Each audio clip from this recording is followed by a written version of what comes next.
Satisfied is how you gonna feel being my husband, so open the door. The girl who says this while banging on our protagonist's door is Elnor, a princess, student council president, and arguably the most ruthless woman in this entire academy. But right now, she wants our boy to answer so she can collect something, and it's not his rent. Our bro on the other side of that door is pretending he doesn't exist, just praying to every god in this world that she leaves. She doesn't. Instead, she stabs the door and announces she's breaking in and starts slicing through everything, while my boy screams that this is against the rules. She's the president and should punish people for this kind of behavior. But she goes, unfortunately, I am the president, so I do what I want. Now explain why you're putting so much effort staying far from me. But before he can even process that, a girl with cat ears appears in the window asking what the hell is going on. That's Sarah, a professional assassin that has killed thousands of victims. Elnor tells her to leave because if she saw what she will do to that boy, she will understand the difference between them. Sarah just sticks out her tongue and says that whatever Elnor does, she can do much better. Our boy is standing in the middle of this, saying he feels incredibly uncomfortable and has never even considered any of them. But nobody cares what he thinks, because the ceiling explodes. Another girl drops in, tribal tattoo on her gigantic licious thighs, and she tells him the wedding preparations are done and he just needs to come with her. Then a chain flies across the room and wraps around another girl who just walked in, asking why he's always surrounded by snobs. That's why he has to go with her to live a more normal husband and wife calm life. But wait, cause the cast is stacked. A fiery little witch appears, claiming he's belonged to her for a long time, so everyone else should forfeit. He's under a spell and only loves her. 5 women, 1 room, all of them want him and want to kill each other. And this poor bastard is standing in the center of it, knowing that he can do nothing. He's weaker than them all. Now the real question is, how the hell did a guy with 0 stats, 0 skills, and 0 game end up with every dangerous woman in the academy fighting over him? It wasn't my bro's face card or Riz, it was a secret talent he received. See, this boy used to be a regular person on Earth. He played a game called Savior in Ascension, beat it, saw the ending, thought it was great, and then woke up the next day inside the game. Just popped there suddenly, shoved into the body of Dowd Campbell, the son of some irrelevant viscount from a farming town so forgettable it barely even gets mentioned in the original story.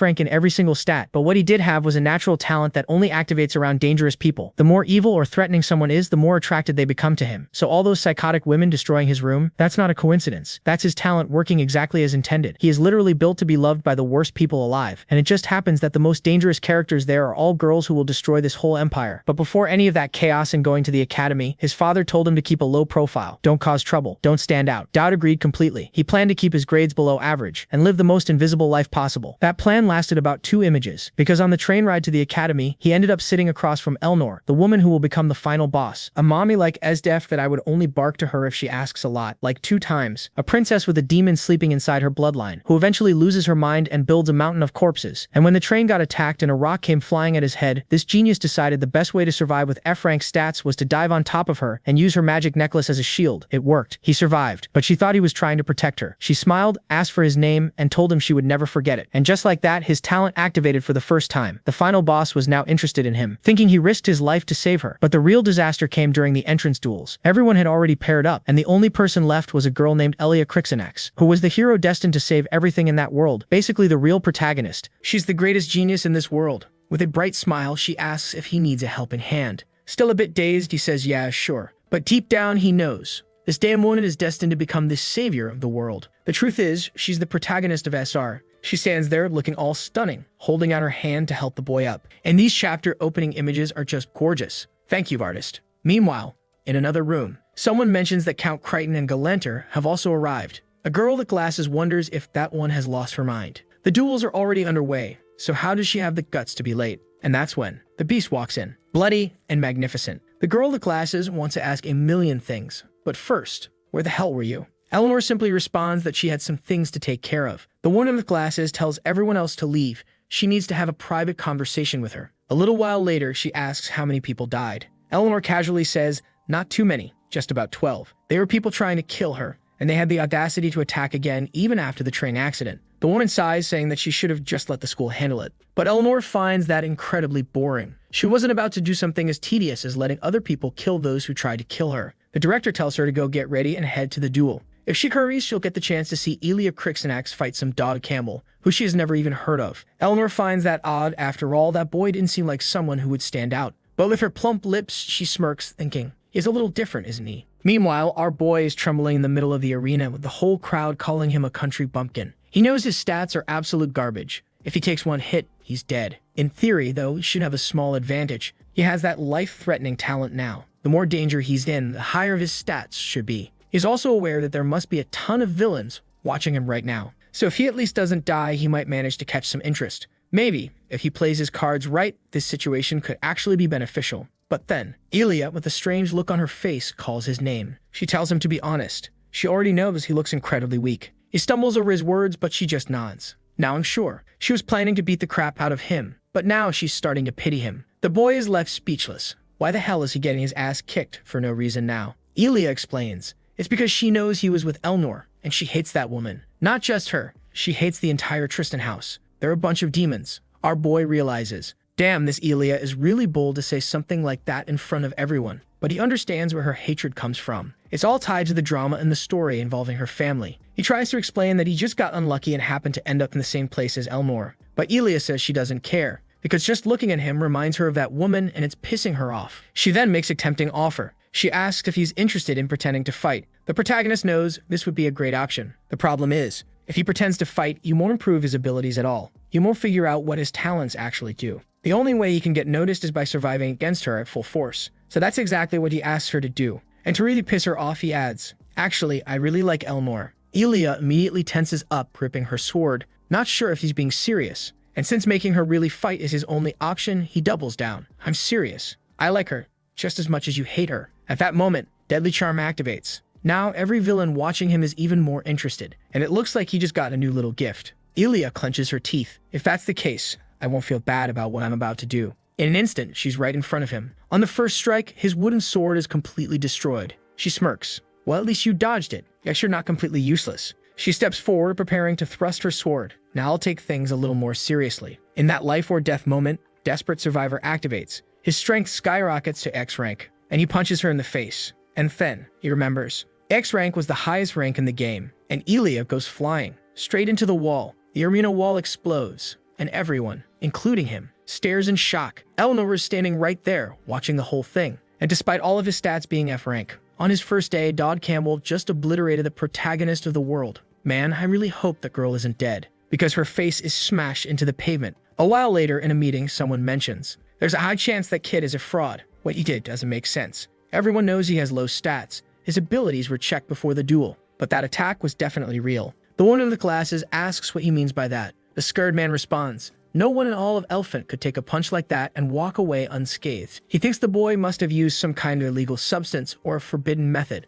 to take down Elia. Of course, there's also another possibility, but it's a weird one. Maybe he's actually some kind of monstrous genius capable of hiding his true power. The girl with the monocle adds, even so, it's going to be really hard to accept this victory. After all, Margrave Kendred, the man who sponsors Elia, isn't just going to sit back and accept something like this. Losing Elia and their top patron would be a major disaster for the Academy, so they need to expose the boy as a fraud as soon as possible and see how things unfold. The man in green doesn't quite understand what she expects them to do. He explains, every year, tons of interesting new students get admitted. Since this guy is drawing so much attention, he'll soon be forced to act again. And when that happens, they'll know for sure whether he's a fraud or not. Meanwhile, his face is already plastered all over the newspapers. Everyone is asking, who the hell is Dodd Campbell? Our boy is in disbelief that this happened on his first day. He never imagined that damn talent would make this much of a difference. And then, a new profile pops up in his gift list. Obviously, our dear Elnor Eleanorized Latristan. Her trust level just went up to level 2, which means he can collect another little gift. Besides that, while he's sitting in his chair, he notices something. The curiosity of several characters just keeps rising. He realizes there's a pattern. It starts with curiosity, then moves to interest, then finally trust. And these points can be used in the shop. What he doesn't understand is, why is the final boss, who shouldn't care about him, the most interested of all? Then, he receives a technique from the Tristan family's fencing style. The only problem is, that family is deeply involved with demons. But for him, who just wants to survive, it doesn't matter at all. What really confuses him, though, is Elia Crixanax. She's not an evil person, so why does he have a profile card for her too? Her curiosity level is already at level 4, but he still can't claim any rewards. He knows she's not a villain, not a bad person, and she doesn't even care about him. So why is her card even there? Right at that moment, someone knocks on his door. Is this Dodd Campbell's room? He recognizes that familiar voice. Outside, the person announces, it's Elia, let me in. Instantly, the boy starts shaking. His plan? Stay completely silent. Hold his breath. Maybe she'll go away. But man, poor girl is standing outside with a neck brace and a face covered in bandages. She suffered. She sighs. I know you're in there. If you don't answer, I'm breaking the door in a few seconds. He panics and yells, are you insane? Now that she knows he's there, she tells him to open up because she has something to say. He hesitates. What the hell does she even want?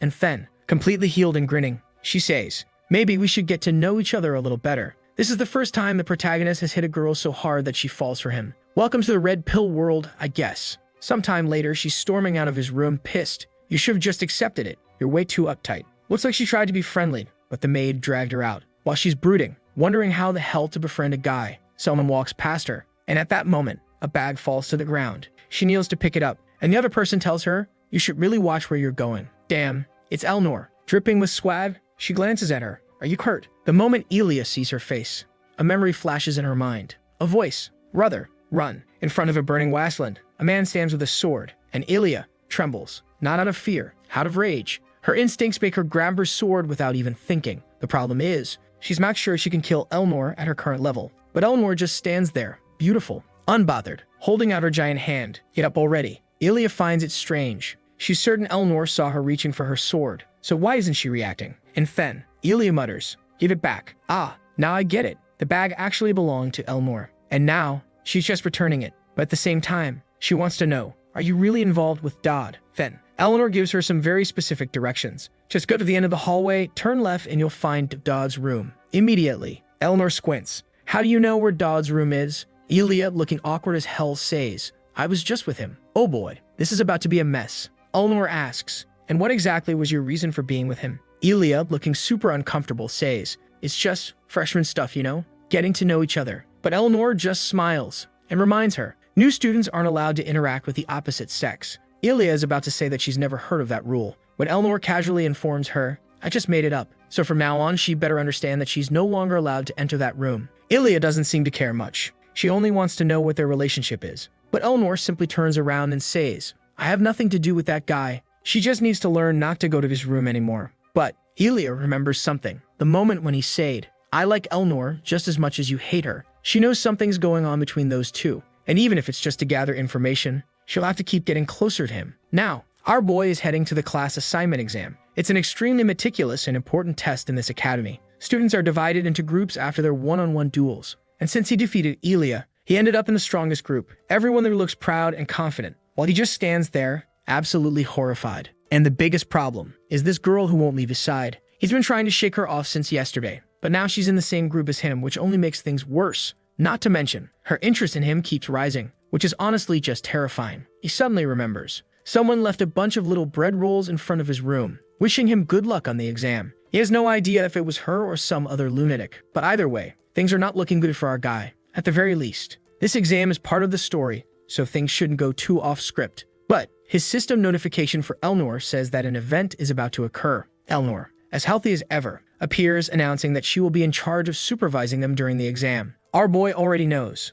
If she's the one in charge, there's no way something isn't going to happen. The teachers are all gathered, eager to see how the boy who defeated the hero will perform. Elnor tells everyone to hurry up. She'll be leading them to the exam area. Some of the staff are impressed, commenting that the students are working extra hard this year. The students walk through a dimly lit corridor. Elia immediately asks, "Is this part of the test?" But our boy, he knows exactly what this is. The entrance has been sealed. The power has been cut off. And right then, Elnor's event activates. And Dodd knows. This isn't a test. It's an ambush. His system notification confirms it. Another assassination attempt is incoming. He quietly observes, while the other students chat casually, assuming that someone will come to rescue them soon. But Dodd starts analyzing. Every single person in this corridor is part of the main protagonist group. This is the event that makes them grow closer and follow the story together. Everyone here is important to the final plot. He steps forward and points to a map. "I think it's best if we head to the central hall. It has more space so we can observe the area better. At the very least, that place has equipment, some supplies.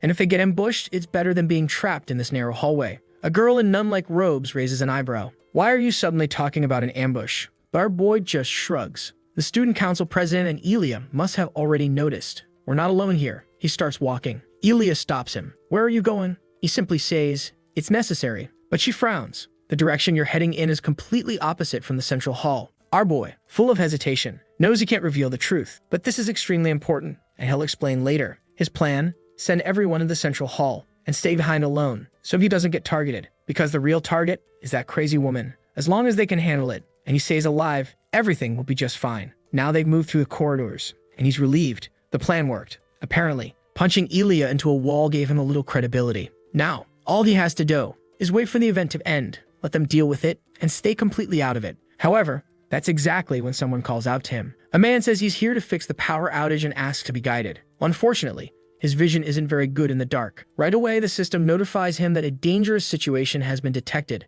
Meanwhile, in another area, Frisia asks if Dodd will really be fine alone. Maybe something bad could happen. What they aren't noticing is that there are a bunch of assassins right above them. Elia comments that he probably has a plan, but they should still be careful themselves. Obviously, our dear Elnor has already realized that something is very wrong. Our boy is walking around with that weird guy with his legs slightly spread. The weirdo is thinking that he's sure that group must have been killed by the evil woman. Even that idiot, who seemed to have potential, was easily deceived. A professional assassin like him can gauge a person's level just by observing their movements. And he knows that our boy is a complete amateur. He's going to have some fun before killing him and then eliminating this Tristan. At that moment, the guy calls out to our boy, who glances back. Then he compliments him, saying he did a great job and that it was time to be rewarded. Our boy looks at him and thanks him, saying that at least he's Hamid. The guy is extremely shocked to see that the bastard knows his name. And the protagonist just says he's relieved because if it had been someone stronger, he'd actually be in danger. Phew, he's really relieved to know that the guy is this weak, but he had already figured it out by the way he walks so weirdly. The assassin is confused, not understanding what this lunatic is talking about. But our boy is just thinking that with a desperate survivor, things won't be that difficult. Hamid decides to attack as quickly as possible and finish things before they get complicated. Our boy was preparing himself, while in the other rooms, guys were being slammed against the walls, getting hit by a rain of arrows. Another one was flying and everyone was getting beaten up. No wonder these guys are the protagonist group. Elia orders Palkas to freeze these guys while she wonders where Elnor is. Meanwhile, Elnor is looking stunning, slashing her blade and sending 4 fools flying into the wall. The poor guys don't stand a chance and spit out everything they had in their stomachs. She immediately grabs the first one and demands to know who sent them. At the same time, the mage is freezing the rest. That's when they find out that someone called Hamid from the Crescent Moon is behind this. Elnor wants to know if he's here as well, but the guy refuses to reveal it. She steps on him. Now, I know some people like the idea of being stepped on by a woman, but I think this one actually hurt for real. Damn, his head is almost cracking, and she warns him that he better talk. The guy finally confesses, saying yes, he came with them, but is in another area. Elia comments that she's going too far, but Elnor says that anyone who tries to kill her will suffer the same fate. Hamid is a specialized assassin, and right now, there's only one person who's an easy target for him. At that moment, Elia and the others realize that Dodd went off alone to lure the strongest enemy to himself. Elia wants to know what the relationship between them is, but Elnor insists once again that there is none. The truth is, she doesn't know him well enough. So she wants to get to know him better? You sly one. Meanwhile, the assassin is talking to himself, saying that he's a professional. He had set up a perfect barrier, so why was this happening? Obviously, he was getting beaten up by our boy, who had activated his little life-on-the-line talent. Not to mention, he also has the sword technique he received from Elnor, so the boy isn't useless anymore. Our boy is impressed with his own skill, and the assassin is realizing that he's using the Tristan family's sword technique. He never should have messed with this kid. The villain then admits that he fell into the trap of attacking the boy, but demands to know who he is. The truth is, the deadly charm has been activated, and now the villain is impressed by the boy's skills and has become interested in him. Our boy doesn't say anything, and the man simply responds, "I'm sure someone as cool and ruthless as you will want to kill me. So go ahead, finish me off." Dodd just takes the chance to tell the guy, "I'm not going to kill you, but tell everyone to stop attacking Elnor." What he wants to prevent now is her activating that gray demon power and losing control. If he can stop her from being attacked constantly, maybe that can be avoided. But the assassin asks, "What happens if I come back later and attack again?" Dodd walks off with full swag. "If you try to kill her, you'll have to get through me first." The man asks, "Is that woman really that important?" And Dodd replies, "Yes." Right at that moment, deadly charm had activated. Our boy didn't realize. The beautiful menace was right behind him and heard everything he said. Her favorability skyrocketed. He turns around completely confused. Man, her favorability just keeps rising. At least 15 notifications have popped up. Meanwhile, in another part of the academy, the headmistress is banging her head against her desk, frustrated. Everything is a mess. She knows the chancellor is furious, but immediately locating this organization is impossible. She tells Elnor, "You need to understand, this place is a disaster right now, especially now that it's confirmed there's some kind of spy lurking around." The headmistress comments, "You seem really determined to stay here, considering that you barely arrived and they've already tried to kill you 3 times. And she needs to start being even more careful, because this incident was different. They sent a professional assassin this time, and things are only going to get worse. Besides that, she found it strange that everyone who survived this event received honors, except for God Campbell, who immediately disappeared once it was over. The headmistress has already noticed. He's actively trying not to attract attention, and she doesn't understand why." Elnor sighs. "I don't understand either. She said that 3 times already," which makes the headmistress finally snap, quit saying that, and throws something at her. Let's all thank the headmistress. because by throwing that object, she made Elnor raise her arm and look gorgeous while doing it. Elnor apologizes. Sorry, I was a little distracted. It's just that there's someone I'm interested in. The headmistress is instantly confused. What the hell are you talking about? Elnor just smiles. You just said his name. The room falls completely silent. And then, the woman stares at her. You cannot be serious. You like that weird country bumpkin. She warns Elnor she should be careful, because if Archduke Tristan found out about something like this, he would not be happy. Elnor waves it off. It's not like that. I don't have that kind of interest in him. The headmistress relaxes. Good, just be careful. Normally, when it comes to men, you're more cautious. Elnor nods. You're right. I will have to test him. For now, I'll observe him very closely. At that moment, our boy receives his class test results. Unfortunately, it says his class hasn't been decided yet. They're still calculating his results,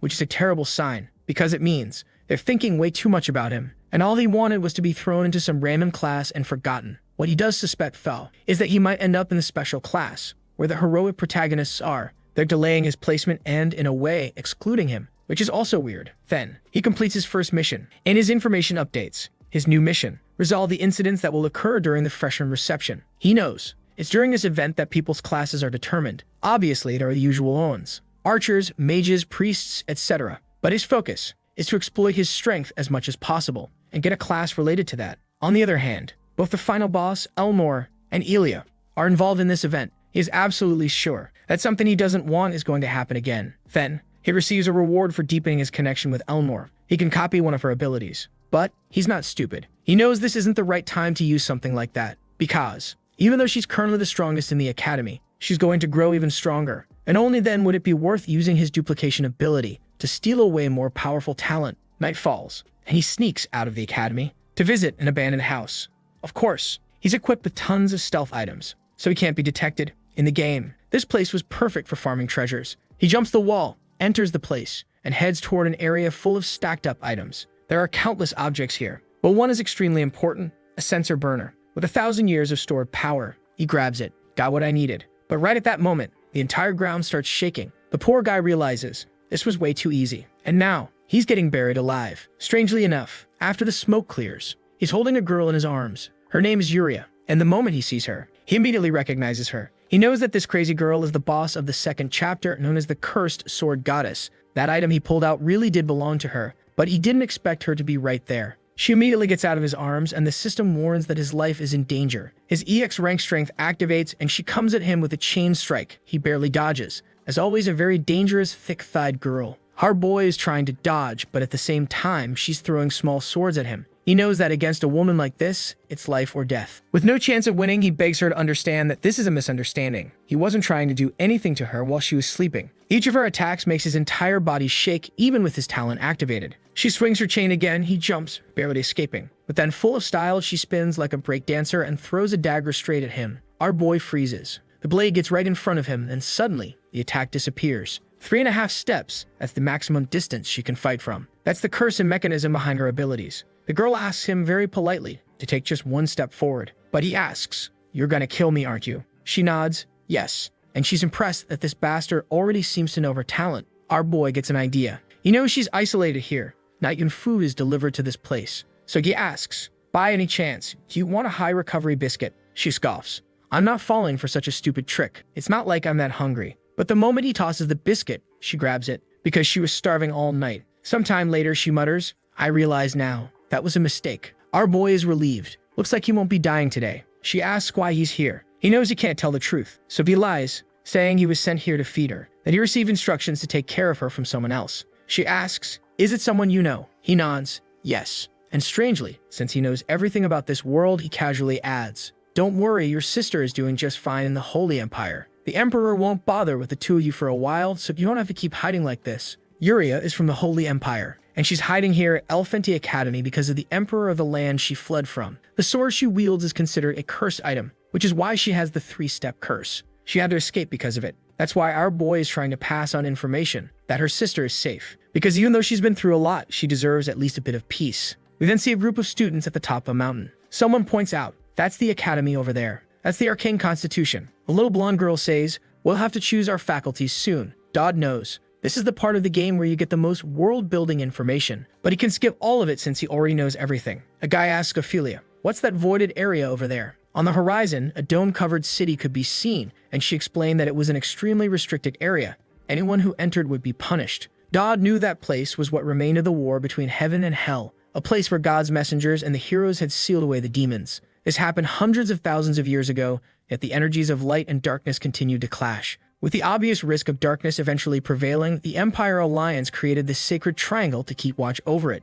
The triangle consists of numerous academies, one of them being Elfent. The red-haired guy then asked Ophelia if they could take a closer look. She said that as long as they stayed within Seraph's protective barrier, there was no danger. Dodd, on the other hand, thought this was the perfect chance for them to sneak away and cause some trouble. The angels who resided beyond the heavens and mountains had created this barrier alongside Seraphis. The students were now all standing around, staring at the barrier up close with dumbfounded expressions. Dodd then asked if he could eat a little away from everyone else because he was feeling uncomfortable. She understood. He was the boy suffering from all the unwanted attention and allowed it as long as he didn't go too far. The other guys didn't like that. They muttered that this hick bastard was getting full of himself just because he had gained a bit of attention. But our boy had already lit his incense using unicorn horn powder and a phoenix feather. Where the hell did he get that? Who knows? Maybe it was already inside. But with that, he had prepared the most powerful thurible, which was basically just a fancy incense burner. Magic started activating, and he prayed that he hadn't forgotten anything. At that moment, some silhouettes appeared, and he covered his eyes. He knew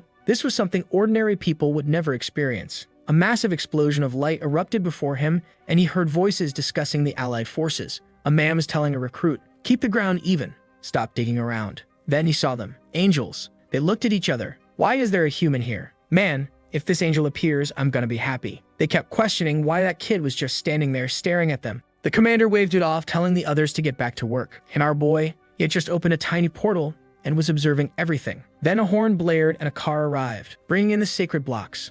An infinite amount of them, so the construction wouldn't stop. The blonde angel yelled at another worker, "Quit eating cloud biscuits and get back to work." Meanwhile, our boy just watched as the bald angel kept shouting at everyone. I have no idea what's happening, but what I do know is that sacred blocks are being delivered and our other angel is just watching it all unfold. Dodd knew. The angels in this place were almost like a military force. They had a strict hierarchy, where those at the top obviously held the most authority. In the original story, you could only encounter angels after Chapter 2 and only after interacting with some of the high-ranking ones. And they were very clear about what they wanted, since it was basic and straightforward. Our boy stretched out his food, muttering an irakamasu. As he ate, he overheard some of the angels talking. "Why does he have so much food?" One angel suggested, "Maybe we should ask for a piece." But another immediately shot that down. "That's insane. We can't go down there just for food. We should keep moving the blocks." Dodd, on the other hand, smirked. "Are you sure? Working in construction is exhausting. You guys should take a break and enjoy some food." And strangely, the moment he said fat, a mission for an offering activated, and food appeared in the angel's hands. Everyone smiled. A 10-minute break wouldn't be so bad. They thanked him, saying, "You're a very considerate human." Dodd remembered. It was the same in the game. If you offered enough food to someone, it would multiply once it reached their realm and become enough for everyone. Sometime later, the angels were sitting there, muttering, "That was delicious. Totally worth it." The bald angel notices the thurible beside him and says, "Just state what you want already." Our protagonist is impressed that the guy got straight to the point and doesn't even seem interested in negotiating. He had prepared numerous techniques to convince these guys, so he finds it strange that it's this easy. The bald angel then says he's sure the boy must be wondering why he's being treated this way. He explains, the boy is well-informed and possesses an incredible ability, but it's severely underdeveloped. The angel knows he'll benefit from investing in the boy, and that's the only reason he's helping. Now it all makes sense to Dodd. Why this guy is interested in him. What he doesn't know is which ability the angel is referring to. Maybe it's the one about being loved by evil. The angel then says, "The ability you possess is far more powerful than you realize. It will allow you to stand at the top of everything. Of course, the problem is surviving with all the attention he's attracting." Given this situation, Dodd knows he'll have to think of another route. He never expected the negotiation to be this easy, or that these guys would have such high expectations for him. Another angel comments, "It's rare to see someone so calm and strategic when negotiating with an angel. You really do have potential." The bald angel shrugs. "I'll just give you my blessing and send you on your way." Our boy still hasn't fully processed what just happened, but the guy simply leaves, saying Dodd should already be impressed that he was acknowledged by them. With that, the portal disappears, and Dodd is left feeling uneasy. Even the angels told him to be careful with his own talent. Now the C+ rank Divine Thurible was blessed with two abilities. Asceticism, which allows him to convert all other attributes into Constitution for 20 seconds, and Protective Shield, a C-rank ability that lets him create a sword, a barrier, obviously. The combination of his status boost in life-threatening situations, with this ability to convert everything into defense, will be extremely useful for what? Survival. The only problem is that these talents require a small amount of mana,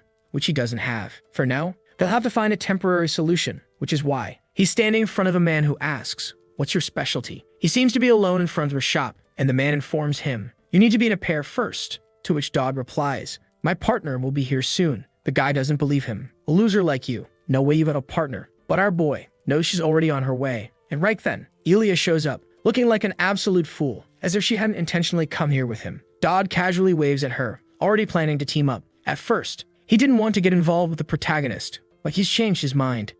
Especially after what the angels said about him being in serious danger because of his talent. So he asks, "Are you still interested in getting to know me better?" Just like she mentioned before. Poor Elia, she's a bit shaken, not sure how to respond. But then, she remembers everything. All the times he kept saying how much he liked Elnor, and she reaches a conclusion. This bastard is just trying to get close to her to make Elnor jealous. What a delusional fool. The scene shifts to the academy dungeons. Someone asks Dodd, "Are you sure about this?" He nods. "Yeah, I know she wanted to be my friend too. So why is she acting like this now?" Obviously, she's suspicious. Suddenly, he tells her to look in a certain direction, because 3 beasts were coming. A wolf lunges, but a single quick slash from her sword cuts it in half. He warns her, 2 more from above. And just like that, they advance through the dungeon, working as a perfect team. All he has to do is call out the direction, and she handles everything with ease, until she finally tells him to stop giving orders and start fighting too. But he completely ignores her and says there are 2 daggers coming at her from the left and right. At that exact moment, the attack happens, and she manages to block them. Then she warns about incoming arrows and a monster strike.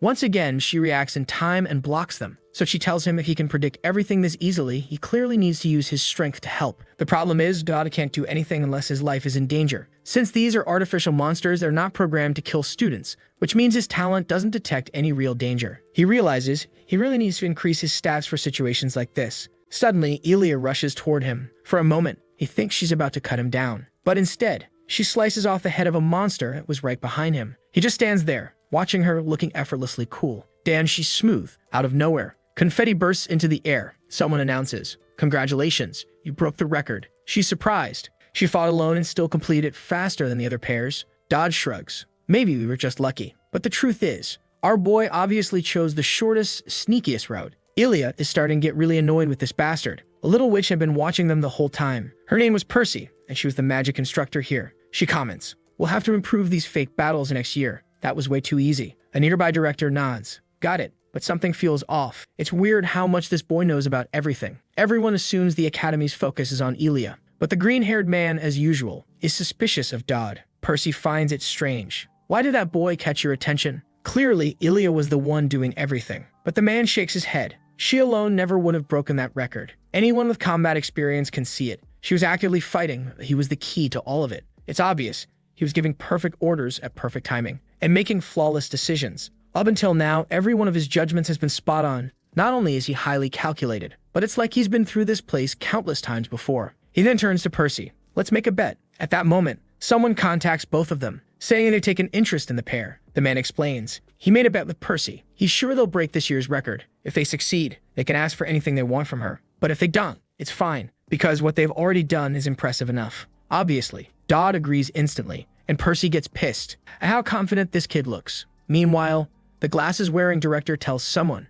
"I know you're stressed, but you shouldn't be here all the time, because right now, Elnor has collapsed on the floor after training." She mutters, "I'm trying to remember something." She recalls some old movies her mother used to talk about when she was a child, about a demon living in the Tristan bloodline. That was what fermented the inhuman power they possessed. But of course, the price was that they would gradually lose their sanity. That's why most of the successful people in her family eventually go mad at the end of their lives. The director asks, "Why are you thinking about this?" Elnor simply responds, "It's nothing." The woman sighs. "I'll tell you something interesting. I just found out. Right now, Dodd Campbell is undergoing a test with the hero candidate. Man, the artist cooked with this Elnor scene." She narrows her eyes. "Who is this hero candidate?" The woman replies, "Elia Crixanax." Elnor doesn't believe it. Those two? Together? She closes her eyes, takes a deep breath, and mutters, "I'm going there." Back in the dungeon, Elia is questioning Dodd. "What's your plan?" She knows he's skilled, but his confidence is getting ridiculous. Dodd knows the weak points of each of these monsters, how they function, but he can't reveal that yet, so he just smirks. "I'm sure everything will go fine, because you're here with me." The girl turned a little red but muttered that she wasn't falling for that nonsense. Then the red-haired guy suggested, "You can increase the difficulty to earn more points if you want." Dodd immediately responded, I want the highest difficulty possible. Percy was losing her mind. That's impossible, but he just shrugged. It's worth a try. Obviously, Elia was not happy about this. One of the guys beside them chimed in. Now that you've started, you can't stop. Meanwhile, Percy took a sip of her tea. Fine, but you should know, at this difficulty, you'll be in real danger. Since the voice transmission was active, Elia heard everything, and she was starting to feel nervous. But the green-haired man reassured them. Even if things get dangerous, all we need to do is rescue the students. Then he announced, the slaughter mode has been activated. Now prove your strength. Elia obviously is not very happy about this, but she just accepts it. Percy is eager to see them fail, and that friend over there is crying. I still don't know who that crazy guy is. However, things have changed for our dear protagonist as the creatures are now aggressive and can cause damage. The danger is detected. Since this boy is a complete mess, always on the brink of death, the system automatically puts him at full power. He prepares an attack with his sword, and a slash sweeps off the big pig's head. Actually, it looks more like a rhinoceros. Right away, the green-haired guy says he knew it. The boy was hiding his power. And Elia looks beautiful and troubled, wondering why Dodd always hides his strength like this. But now, our guy is fully focused, ignoring everyone and slaughtering the monsters. Percy, on the other hand, is wondering how this is even possible. Until now, he seemed like a complete weakling. However, the green-haired guy tells her that she needs to understand. The boy enjoys pretending to be weak. But he gets her reaction since he had the same one when he first saw this happen. And she can be sure that the stronger the monsters get, the stronger he will become too. Elia is there, landing some impressive kicks. This girl is seriously powerful. And now our boy is in full Giga Chad mode in midair, wrecking everything. I wasn't going to mention that she's fighting again, since the artist gave her some extra attention. There she is, holding her ground, a truly reliable girl. Ma'am, but she's up against a giant ant. She calls out to our boy, who jumps into the air, shining like a star. He even uses a sword technique from the Tristans called Lavoop. A flurry of attacks strikes the giant ant, making it look like it's breaking apart. And with that, our dynamic duo, who could honestly make a great couple, manages to break the record. Just as he killed the giant ant, she was on its back, about to crush him. The boy realized he got distracted, but right then, the thing exploded. It was the green-haired guy who praised our hero, saying they're incredible for breaking a record like this. Finally, I learned the guy's name because Elia called him Professor Conrad. Conrad thanks her for her efforts, and just as Percy shows up, he immediately says that it looks like he won the bet. Sometime later, Elia is holding a piece of paper. Because of their performance, they can pick an item from the Vision's storage, and of course, they can ask Percy for any favor, thanks to the dumb bet. She's all happy, and our boy knows this isn't something just anyone who enters the school can get. At that moment, Elia calls out to him and asks how he always stays so calm. She's noticing that every time a difficult situation happens, he always acts as if he already knew. Well, yeah, that's kind of obvious, because the bastard really does know. Before he can answer, she reaches out her hand, saying that maybe now they can become closer friends. Our boy, however, doesn't seem very excited about that. Come on, man, get more hyped for the wafus. But even so, he lightly taps her hand, and you can see on the screen that her curiosity is already at level 5. She was almost reaching the trust level, standing firm. Then she runs off, saying she's excited to see tomorrow's Dodd. Someone next to our boy comments that they're not sure if she's friendly or just weird, and he agrees. This person was our dear one, drawn with great talent and attention. Thank you. And at that moment, she asks if he likes that freshman. Our boy gets all flustered, stuck in that awkward space of not knowing what to say as always. At least since the desperate survival skill wasn't activating, he felt somewhat safe. He just finds the question strange. After all, he is her boyfriend or something like that. And as always, beautifully drawn, my god, I never get tired of saying this. She tells him she won't repeat herself again. Alright then, he better just say whether he likes the freshman or not. At that moment, danger is detected. Now his life is on the line, man, he really does need to say something. Hey guys, the artist is at it again. Damn you, you're really dragging this out, aren't you? There she is, looking stunning, waiting for an answer, while this fool doesn't know what to say. Being the dumb idiot that he is, he gathers his strength and says he was training with Elia, but he missed Elnor. She looks a little confused, saying that's kind of sudden. He has no idea if this will work, but there's no way he can beat her in a fight, so his only option is to appease her. Elnor smiles and asks if he means that he missed her the whole time. He just nods, and now she wants to know why. Oh boy, you're going to have to explain yourself better than that. Our girl looks a bit awkward, unsure of what to say, and she fixes her hair, saying it's fine, he can just forget about it. She's sure he's acting this way because of that day on the train, but she tells him not to forget the list of priorities. Just like us, Dodd is completely confused, having no idea what this crazy girl is talking about. Then she hands him a letter, saying she came all the way here just to give it to him. This fool is wondering if it's a love letter. I highly doubt it. And looking a bit shy, she says she was going to give it to him tomorrow, but decided to bring it now. Then she turns around looking gorgeous as ever, and tells him to only read it when he's alone. I doubt it's a love letter, probably a death threat. And there he is, holding it in his hands, saying he understands. Next scene, he's already saying he shouldn't have opened it. The expected unexpected happened. She asked him to pretend to be a couple. I don't know what her intentions are, whether she wants to protect him or if there's something more, but I'm not sure she's actually that in love with our dear Dodd. For our boy though, that's not even the biggest problem. All he has to do is spend some time by her side at the welcome party. The problem is the penalty if he rejects the offer. Not only will it change how she acts towards him, but it will also probably affect that affection level she has, making it harder for him to gain new skills. Then someone knocks on the door. He opens it, sure that it's Elia, who immediately comments that he's getting smarter. Damn, what is this? The other one brought letter 2. This bastard. I want to trade lives with him. Without thinking, he blurts out another letter like this, which makes her ask what he means by another. Had he already received one before? He quickly says no, that he got confused, and asks what it is. She tells him to think of it as a surprise, something she decided to do after spending time with him. She has to run now because of some weird rules from the president, but she tells him to read it carefully. Before he can say anything, she's already jumping away, reminding him not to forget. Our boy already knows exactly what this is, and so do we. Looks like at this welcome party, all the girls want the boy. He opens the letter, hoping it's different. Maybe a duel invitation from Elia. The problem is that she mentioned it was a surprise. And obviously, it's also an invitation to get closer. The battle between the final boss and the story's protagonist started sooner than he expected. The issue is that something like this never happens in the main story, so why is he getting these weird choices? If he chooses Elnor, he'll be seen as a villain by the main character. But if he chooses Elia, he'll start being hated by Elnor, who might end up turning into a demon and killing everything too. There's the option to reject both, which might be safer, but that's also risky. This probably happened because they're still in the interested phase. But still, this is a problem. How is he going to get out of this? That's when he has a bold idea. Why not accept both? Looks like the scene has already shifted to the welcome party. Everyone is wondering where the Class C people are, and someone says they've arrived. In the middle of the extremely luxurious hall, there's our dear Elia. She comments that this place is so crowded it looks like a pigsty. She looks at our boy and thanks him for coming with her. Oh my god, what the hell is this dashi hairstyle?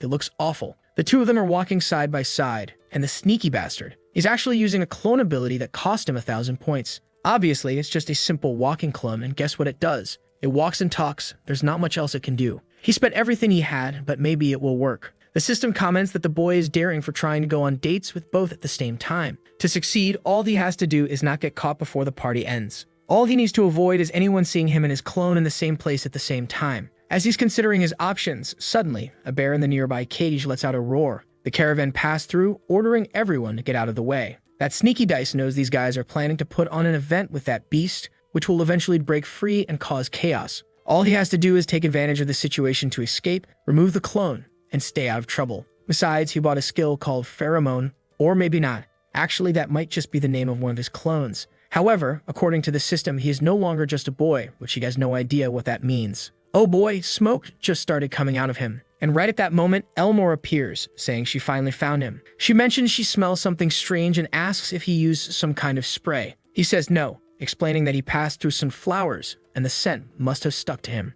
But damn, this girl is bold. She straight up says that whatever it is, it's driving her crazy. Now our boy is desperately trying to get rid of this damn pheromone smell before things get complicated. However, the system immediately notifies him that the pheromone effect has been applied to the target, Elnor. And now, she's struggling to resist getting interested in him. Suddenly, she turns to him and says it's strange that she never noticed before he's a lot more masculine than she imagined. The boy is internally combusting. He quickly starts walking away, saying they should hurry to the event since there are a lot of people there. All he's thinking about is keeping himself and the clone talking while he remains alone with Elnor. But the poor girl is there, breathing heavily, trying to calm herself down. He just hopes she doesn't do anything crazy. He asks if she wants to grab something to eat, and she says yes. Why not? Even if it means buying some wild boars on a stick. He figures this is the worst option since he's trying to make Elnor like him a little less. She's a woman who cares a lot about her appearance, so something greasy like that should be a total turnoff. However, when this girl wants something, nothing stops her. She excitedly declares that she loves those things. So much for his theory.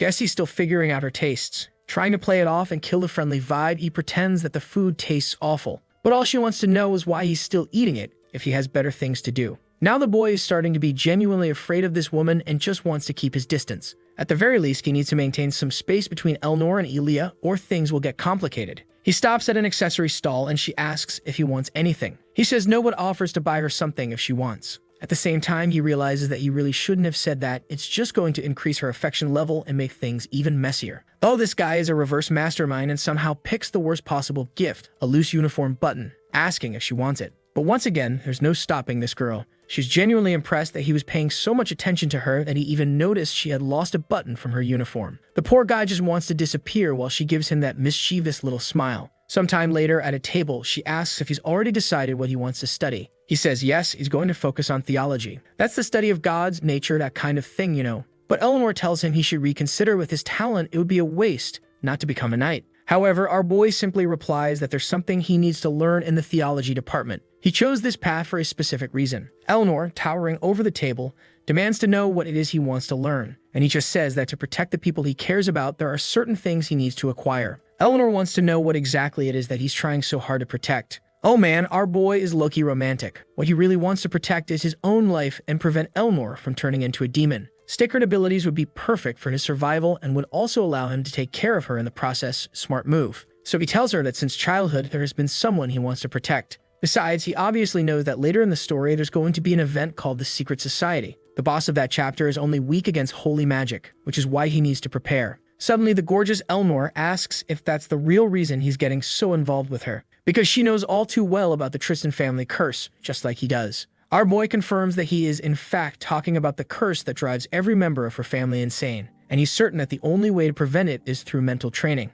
Elnor's expression turns serious as she asks if he knows the solution. He cuts her off and says he knows about the blessing of the angels. It's a type of miracle where two archangels must bestow their blessing on the same person. Elnor acknowledges that it exists, but it's so difficult to achieve that even with all the power the Tristans hold, they've never been able to obtain it. That's why they're so feared. Once again, she demands to know his intentions. Why does he keep getting closer to her knowing all of this? This boy is basically confessing at this point. I thought he wanted to keep his distance, but he tells her that the thing he wants to protect is her. Looking both beautiful and concerned, she asks why. And our boy simply says that if he doesn't protect her, she's going to die. That's the truth, and he has no other reason beyond that. She looks a little flustered, fixing her hair, and says that from the very beginning, she knew he was a weird guy. Our boy just responds that he's heard that about himself countless times. With that, he's told her the whole truth. Now he just hopes it's enough to satisfy her strange curiosity. The scene then shifts to another part of the party, with Elia saying that this boy is weird. The poor girl is walking alongside the clone, wondering why he's talking so little today. She also asks how they even ended up in this basement.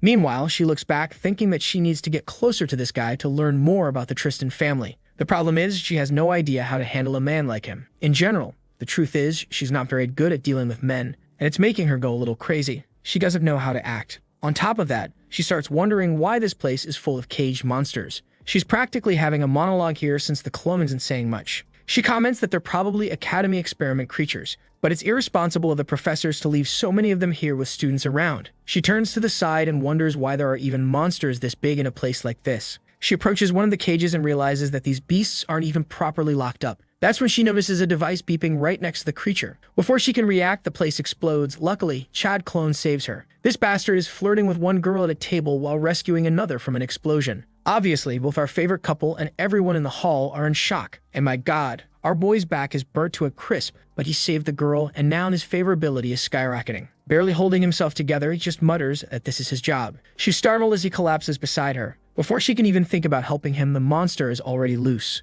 And of course, they're all high-level creatures. Elia thanks him for protecting her and says it's now her turn to return the favor. Right then, the system activates a mission. He has to save as many people as possible. Without hesitation, he takes off running, leaving Elnor behind, telling her he has things to take care of and that she should be careful. She asks where he's going, but he just shouts back that he's going to protect the students. Meanwhile, Elia is exhausted, barely able to stand. Our boy dispels the clone and arrives in style, declaring that they'll have to deal with this. But then he notices that she's already on the ground, everything around her wrecked. At least she's happy to see he's alive. And at that moment, her status shifts from curious to interested. The main scenario had now been altered. However, she reveals that one of the creatures has escaped, and of course, it's the biggest one. She warns that it's probably somewhere on the first floor, and they need to stop it before more people die. Our protagonist knows that if he doesn't handle this, he'll receive a major penalty. Right now, the other students are panicking. Face to face with the giant beast, its eyes glowing red. One student raises a barrier but knows it won't hold and desperately calls for a professor. With the monster's attack, the entire thing is already cracking. Elnor announces that neither the Chancellor nor Professor Conrad are here.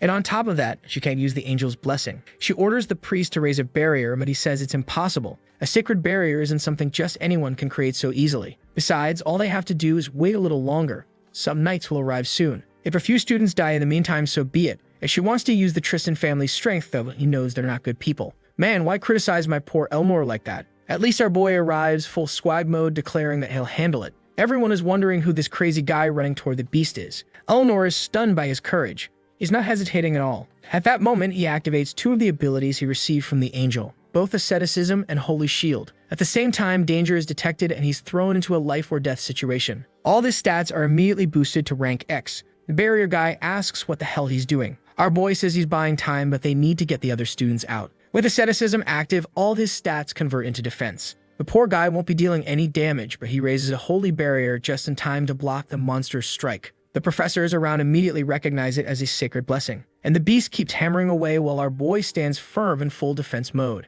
Elnor is just standing there frozen, unable to act, probably falling for him even more. Strangely, some guy in the back is rambling that even real priests need years of training to use something like this. Bro, he's literally using it right now. Maybe take some notes. And then weirdly enough, Elnor says that after everything that's happened with this guy, she's not even surprised anymore. Watching him get attacked, she realizes he has already surpassed her expectations so many times. Now the clueless priest finally notices that our boy didn't just raise any barrier. He put up one strong enough to hold back that beast. Suddenly, someone tells the guy to shut up. It's Elia, who smacks him on the back of the head, saying he took too long to figure it out. Elnor asks where she's been, and Elia explains that she was dealing with the monsters in the basement. Unfortunately, she let this one escape because it was too strong. But now, she wants to know how the hell Dodd is using a blessing like that. As far as she knows, activating something like this requires 10 years of training to become a combat priest. This whole takes 10 years of training thing catches Elnor's attention, and she remembers that our boy had said he had something important to learn in the theology department. The sweet words of the boy who said that if he didn't protect her, she would die. You can tell she's getting more attached because now her eyes are rounder, not as sharp and intense as before. Elia comments that even if he's using a stored blessing, there's a limit to how much control he can exert over it. And she mentions that Elnor is really lucky. Our lady wants to know what this crazy girl is talking about, and out of nowhere, the artist throws in a beautiful panel. Elia explains that she's talking about the fact that Dodd is doing all of this for her. Just looking at the boy's pained expression and the way he threw himself into the fight on purpose against that creature, everything he's done so far seems to be for that reason. Elnor thinks that she's had this feeling from the very beginning. She sees herself standing alone in the darkness, arms crossed, when suddenly, a light approaches. I don't know what that light is supposed to be, but I do know she looks gorgeous as she wipes off her sword, thinking that this boy really is different. The beast keeps pounding at the barrier, and these professors, these useless bystanders, do absolutely nothing. Until finally, Elnor steps in and delivers a solid strike to the monster's head. Not to praise myself, but damn, she's standing there crying in the rain. Poor girl. But, well, she still looks stunning. And in the fight, she lands a clean hit on the back of the creature's head, sending a burst of sparks flying. Man, the impact sends the beast crashing straight into the wall. Dodd looks completely dumbfounded, and right away, the monster gets back up and lunges at Elnor again. Watching her prepare, he knows this is the true sword technique of the Tristans. The girl unleashes a flurry of thrusts so fast it looks like a machine gun firing straight into the beast's chest. Still looking elegant and composed, she keeps the relentless assault going while the monster rides in agony. Until finally, her sword nears its neck, and she delivers a tramontana. The monster is flung away once again. There's no way it's still alive this time. Our boy notices that the power she wields is completely different from the one he copied. Something else is off. She wasn't even supposed to be involved in this event. The original story didn't unfold like this. With that, the official mission is completed, and since no one died, it was a perfect success. The system even notifies him that knights will arrive in 30 seconds. The truth is, all the professors who enjoy experimenting with live monsters are also supporters of the Tristans. And the fact that Elnor got involved makes it clear that, in a way, her family is responsible for this. Normally, she's not someone who gets involved in politics, so why did she decide to step in now? Meanwhile, the students are all running away in panic, fire, and chaos everywhere, while the stunning Elnor just stands there staring at him. Hey, you good? How are you doing? She lets out a deep sigh and says, finally, it's over. But then from within the flames, the grotesquely deformed monster rises again. Dodd shouts at her to watch her back, and as she turns, our boy teleports right in to shield her. Damn, the beast is barely more than a skeleton now, but it still manages to grab him. Looks like the kid was already exhausted after blocking that attack, his eyes shut. Sometime later, he wakes up in bed, immediately asking about the monsters. A woman with a monocle tells him to calm down. The creature was killed and Elnor is fine. That woman is Chancellor Adelant. She closes her book and asks if he's surprised that she came to visit him. Then she explains that she was just waiting for the perfect moment since she hadn't had the opportunity to meet him properly after the freshman duel. Our protagonist knows that this woman is an immortal who has lived for thousands of years. So what is she doing here? He's already nervous that she might bring up the angel's blessing, but she tells him she's here to deliver some bad news, and some even worse news. He asks for the bad news first, saving the worst for later. She then tells him that he's getting more attention than any other student she's ever seen, It seems like every major incident always has him right in the middle of it,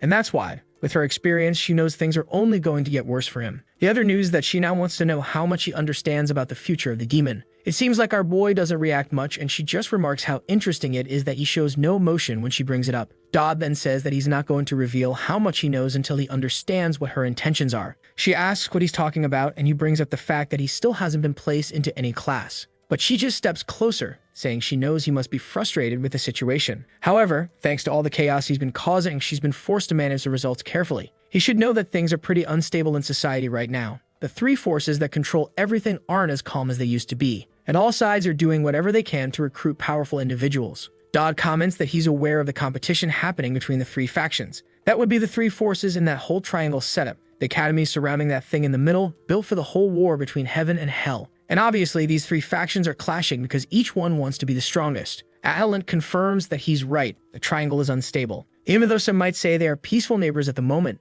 beneath that facade of peace, there's an incredibly ruthless competition to determine who will rise to the top. Of course, most students aren't interested in or even aware of any of this. But this very competition is what keeps causing all these incidents and disruptions across the three territories. Dodd remarks that he's certain all the chaos that's happened so far must have drawn even more attention. If they haven't done anything, it means someone is blocking the information from leaving this place. Adeline is impressed that he already knows all of this. And our boy understands. She's afraid someone might try to kidnap him and use him in one of these other empires. He asks if that's her concern, and she confirms it. After all, if he gets captured, it's the end of this world. Strangely, he suddenly sees a vision, an illusion of everything being destroyed. She then holds up a sheet of paper, asking if he recognizes the seal on it. Dodd knows this one. It's the seal of the Purifiers. Adeline is even more shocked. This guy already knows everything. The Purifiers are a secretive organization that worships demons and operates from the shadows. Their only goal is to bring these demons back from hell and destroy the world. Both the attempt to assassinate Elnor and the chaos caused at the academy where they're doing. And right now, they seem to be actively trying to eliminate the Tristan family. And of course, there's no guarantee they won't try again. Dodd wants to know why she's telling him all this.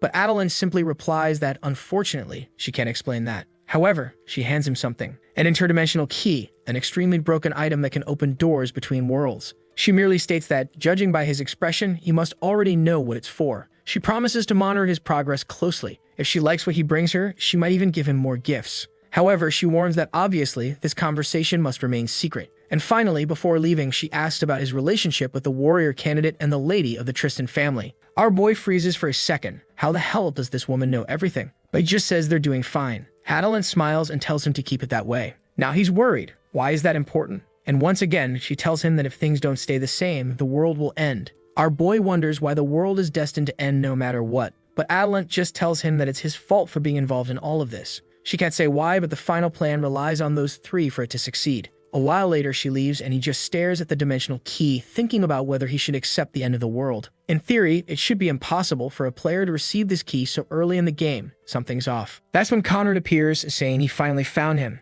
He's been eager to have a conversation. Our boy quickly hides the key and asks why. The professor explains that even though he hasn't been placed into a specific class, he still has to attend lessons. He pulls out a letter and tells him that inside are his assigned duties starting tomorrow. The moment he glances at the names, his expression changes. Obviously, he'll be close to Elnor, and also near our dear Elia. The only thing on his mind is that the end of the world is coming. Sometime later in a training hall, someone says that's why the sword is considered the best weapon for most situations. The professor is going on and on about sword theory, until someone interrupts him. It's Elnor, asking if he's not focusing too much on theory. She doesn't think this kind of information is actually useful in battle. Obviously, the professor just stands there, dumbfounded, completely shut down by his own student. The poor guy drew a sword in the air and just stood there like a fool. And the students all start saying that nowadays you could just take an arrow to the head or get hit by a magic explosion and die like an idiot. Until Elia chimes in, saying that she still thinks the professor is right. As long as the swordsman is skilled, they can dodge magic or block an arrow strike. Elnor disagrees, saying that if the terrain disadvantage is too great, the swordsman has no chance.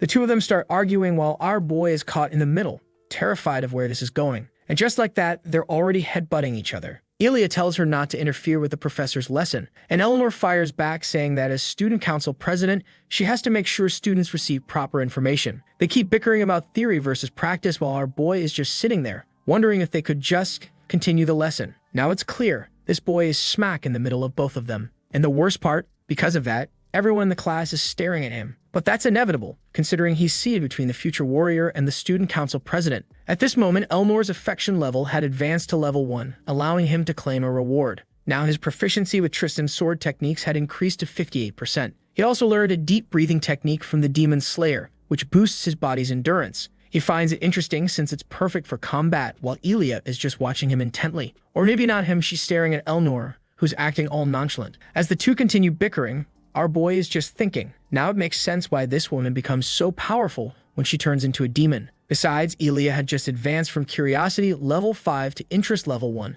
allowing him to claim another reward. He receives the ability Rule of Evil. This activates when he influences good-natured individuals, and those individuals are then forced to accept one request from him. The system also warns that you should keep your friends close and your enemies even closer. A higher level of closeness with good people gave even better rewards since it was more difficult. And if you managed to turn good people into bad ones, the rewards were even greater. Our boy is confused. Why does the system seem to want him to turn everyone into bad people? Sometime later, deep in a forest, it was time for survival training. Cameron explains that the test is simple. They have to enter the forest and bring back something they think he will like. For that, they have a maximum of 10 minutes. Someone asks how they'll earn points for this, but Conrad simply tells them that's for them to decide. The class president will help him judge the items and he wishes them good luck. Obviously, everyone thinks this is way too vague, while Elia is fuming about having to be judged by her. Staring at his system, our boy is wondering how exactly he's supposed to turn good people bad. That's when Elia, looking as stunning as ever, asks if Dodd wants to work with her today. He tells her she should focus on her own friends, but she insists that he is a friend. But what our boy is really thinking is that this crazy girl needs to stick with the protagonist group, the ones who are supposed to defeat the future demon. Those very protagonists are just staring at him. Elia invites him to join the group, but he declines. He knows he'll just end up as another nobody in their ranks. She's looking all sweet, wanting to know what's wrong, and he just says that it's nothing. They're just not that close. That completely catches her off guard, and she looks a little shaken. Turning away, she says that's a shame, but okay. Even the nun overhears it and looks devastated. Our boy is afraid he might have been too harsh, but he can't afford to get too close to her. That's when someone approaches, calling out to Dodd Campbell. A blonde guy with his hand on his chin wants to know what his relationship is with the hero candidate. Our boy knows this guy. It's Talion Armand, the second most skilled fighter, right after Elia. And as always, with a clueless expression, he replies that they only just met, nothing more. But Talion immediately responds that someone as talented as Elia shouldn't have any association with him. At that moment, Rule of Evil activates. The system notifies him that a good individual has been enraged because of his influence. Talion keeps bringing up the duel results, calling Dodd weird. But our boy is actually pleased. He's finally starting to understand how turning good people bad works. Talion keeps pressing him, demanding that he admit the duel was a fraud. And knowing that this guy will become a mid-boss in the future, our protagonist is certain that he's the perfect target for this ability. So he steps closer and tells him that the duel wasn't fake. But apparently, Talion just can't accept the result. Probably seeing his goal crushed in a single attack made him realize the gap between them. He says all of this, and Elia, who was nearby, hears everything. Clearly irritated, Talion grits his teeth and proposes a bet.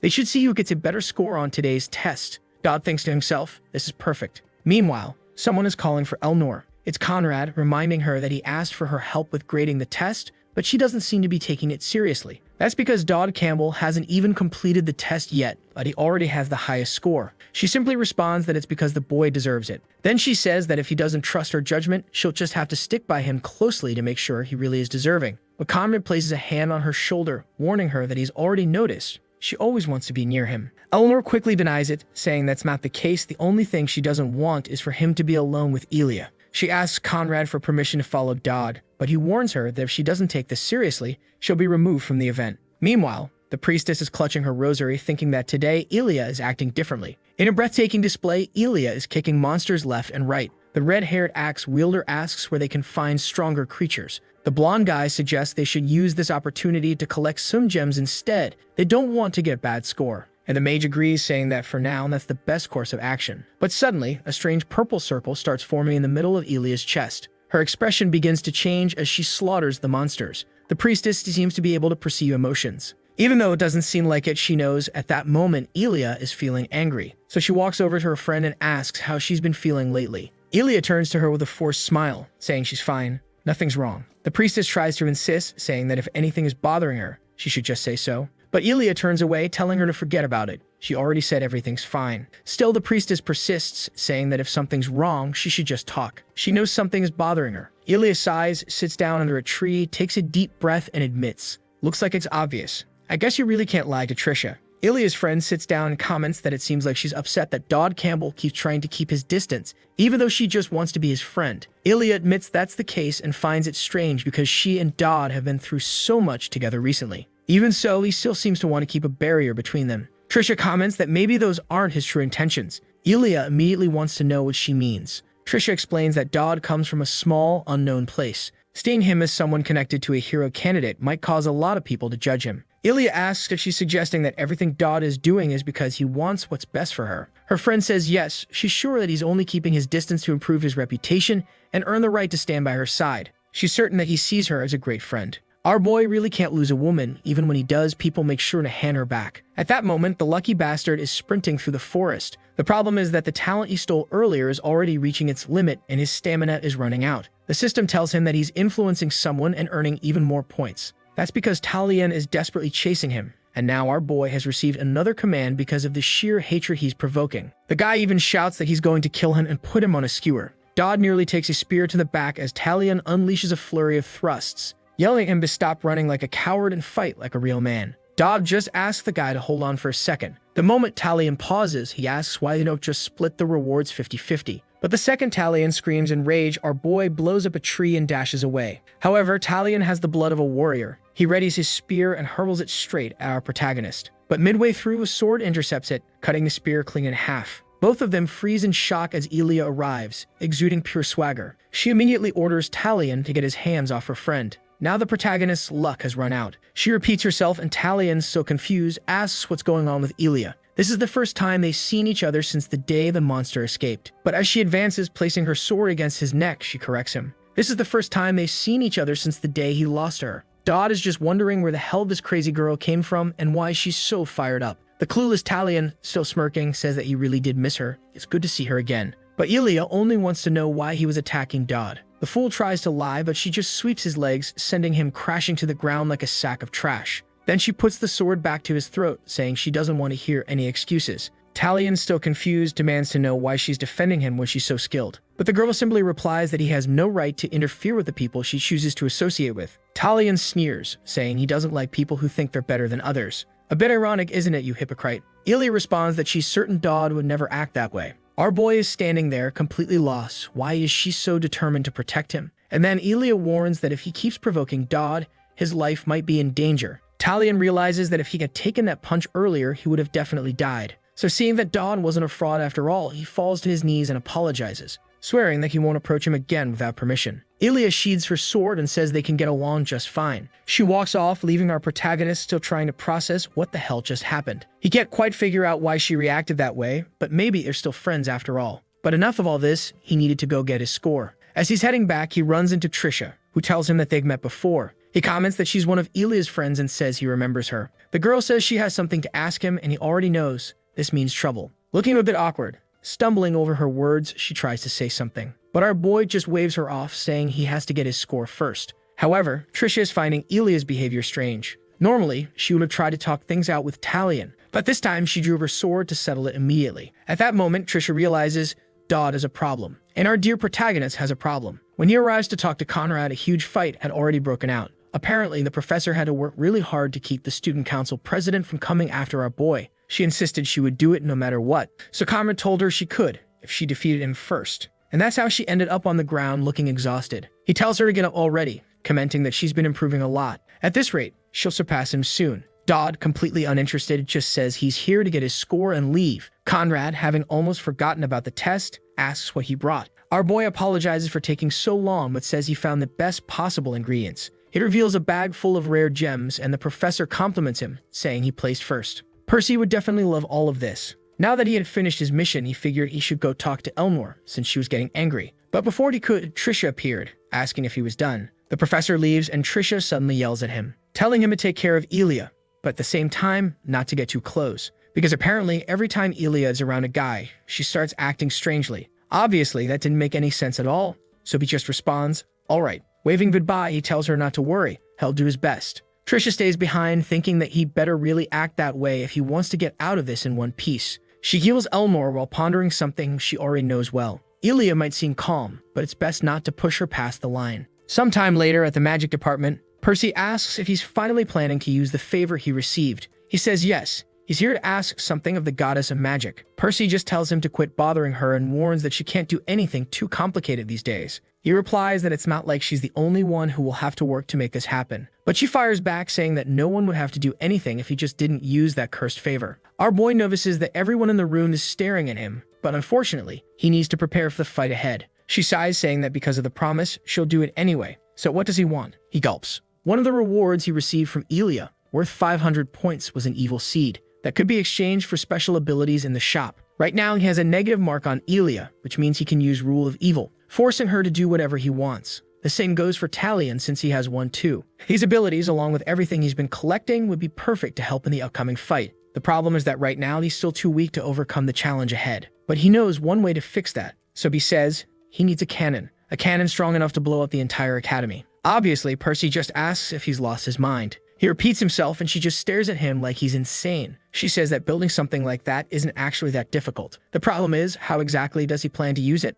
But he cuts her off, saying that the contract states she has to grant any wish considered ordinary. A cannon is not something unusual, so she has to make it. Percy retorts that creating a weapon that can destroy the entire academy is anything but ordinary. But our boy insists he's not going to use it to hurt anyone. There's just something that needs to be handled before it gets out of control. Obviously, she responds that this is even more concerning. But she sighs and agrees, saying she trusts that he has his reasons. Since he's been helping out with the monster situation, she'll show some faith in him and build the cannon he's asking for. Then, almost to herself, she mutters that she still can't believe the Chancellor is putting so much trust in this guy. A guy who's basically already formed a harem. She's even starting to think he's actually going to save the world. He asks what the hell she means by harem, and she freezes, realizing she said it instead of thinking it. She stands there looking awkward and flustered, while he tells her to calm down. He has one more request. She asks what it is, and that's when he remembers. He can choose one item from the Vision's storage. That was the reward for breaking the record. Sometime later, walking through the corridor. Now that he has permission for the cannon, he needs the exact materials.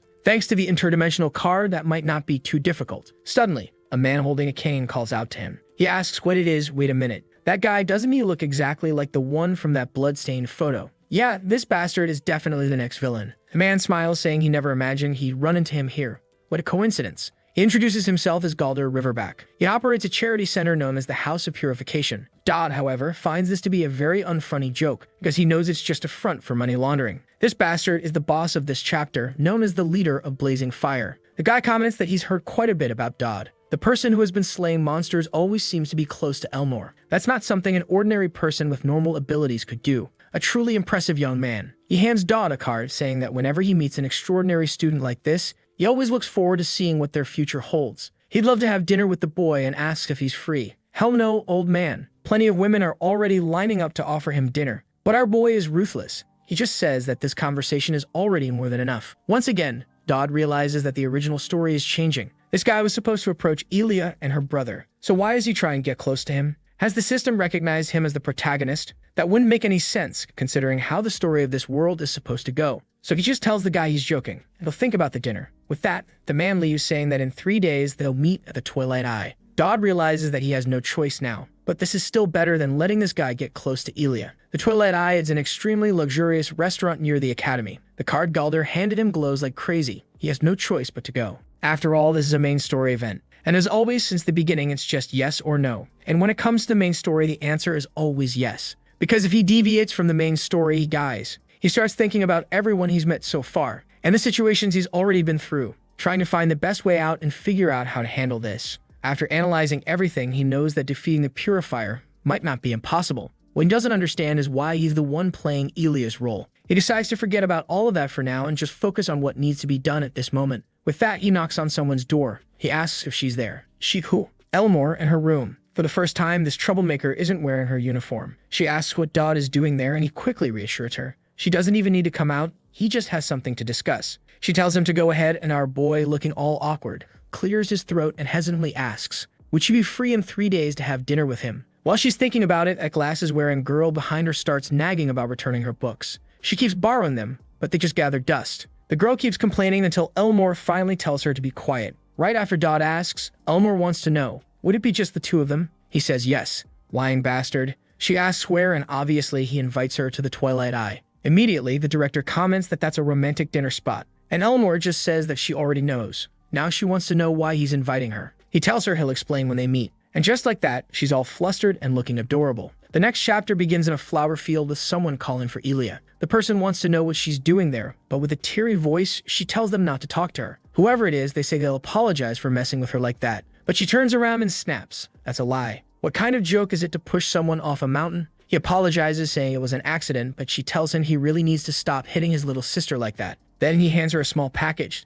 saying all he wants is for her to grow strong and powerful enough to protect herself. She takes the bread and asks if he stole it, but he quickly says, of course not. He just bought the leftovers because they were cheaper. Then he mentions that thanks to the Baron, he might be promoted to Knight Apprentice. She asks what that means, and he explains that he'll be sent to the battlefield. There he'll gain real-world experience and who knows, maybe even earn the title of Guardian. He scoffs, telling her to stop dreaming about something like that. Someone who hits his little sister could never become a Guardian. He replies that life is full of mysteries and you never really know. But then she asks the obvious question, doesn't he think he's going to die if he goes to the battlefield? He says that will only happen if he's unlucky, but he's very skilled, so he thinks it's impossible. Angry, she snaps that she hopes he gets unlucky and dies since all he ever does is hit his little sister. Not to mention, he never listens to their parents and only cares about swinging that sword around. He just laughs and tells her to remember, when he becomes a guardian, he'll always be there to protect her. Back in the present, she wakes up to someone knocking on her door. When she opens it, it's our boy standing there apologizing. He explains that since he's from the countryside, he's not really used to how things work around here. That whole thing about them not being friends was a lie, and he wants to apologize.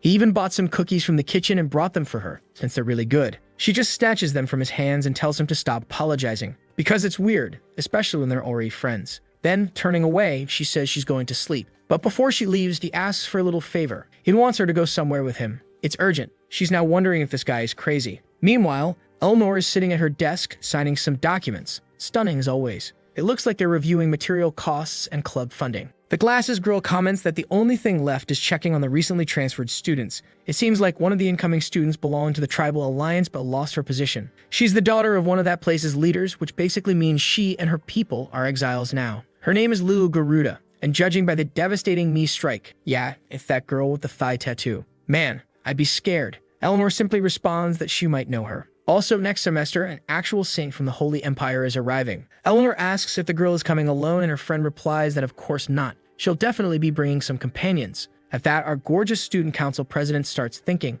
it's odd for a saint and the daughter of an ex-tribal leader to be arriving at the same time, so close to each other. She slams the desk, convinced that someone is behind this. Her friend just says that this place is always a mess, and Elnor sighs, admitting that she sometimes forgets. She apologizes, saying she's just been a little stressed lately, but she'll calm down soon. Under the moonlight, our boy is lying down, commenting that he had no idea the school had an official observation hour. The night sky is beautiful. Elia is right next to him, asking if they really have to do this right now. The fool just tells her to wait. It's about to happen. Wait, are they sitting on top of a catapult? Are they actually about to get launched? Even though this place is usually restricted to high-level users, he has the special pass from the Chancellor. Then he says, here we go, and they really get launched. He tells her to stay focused and keep her eyes open. With that, they slam into a portal in the sky as he activates the interdimensional card. When he told her to keep her eyes open, she suddenly remembered her brother, who used to say something similar. Poor our boy, he did warn her that this might be a little dangerous. They then vanished with a like on. And do you remember how the last chapter ended?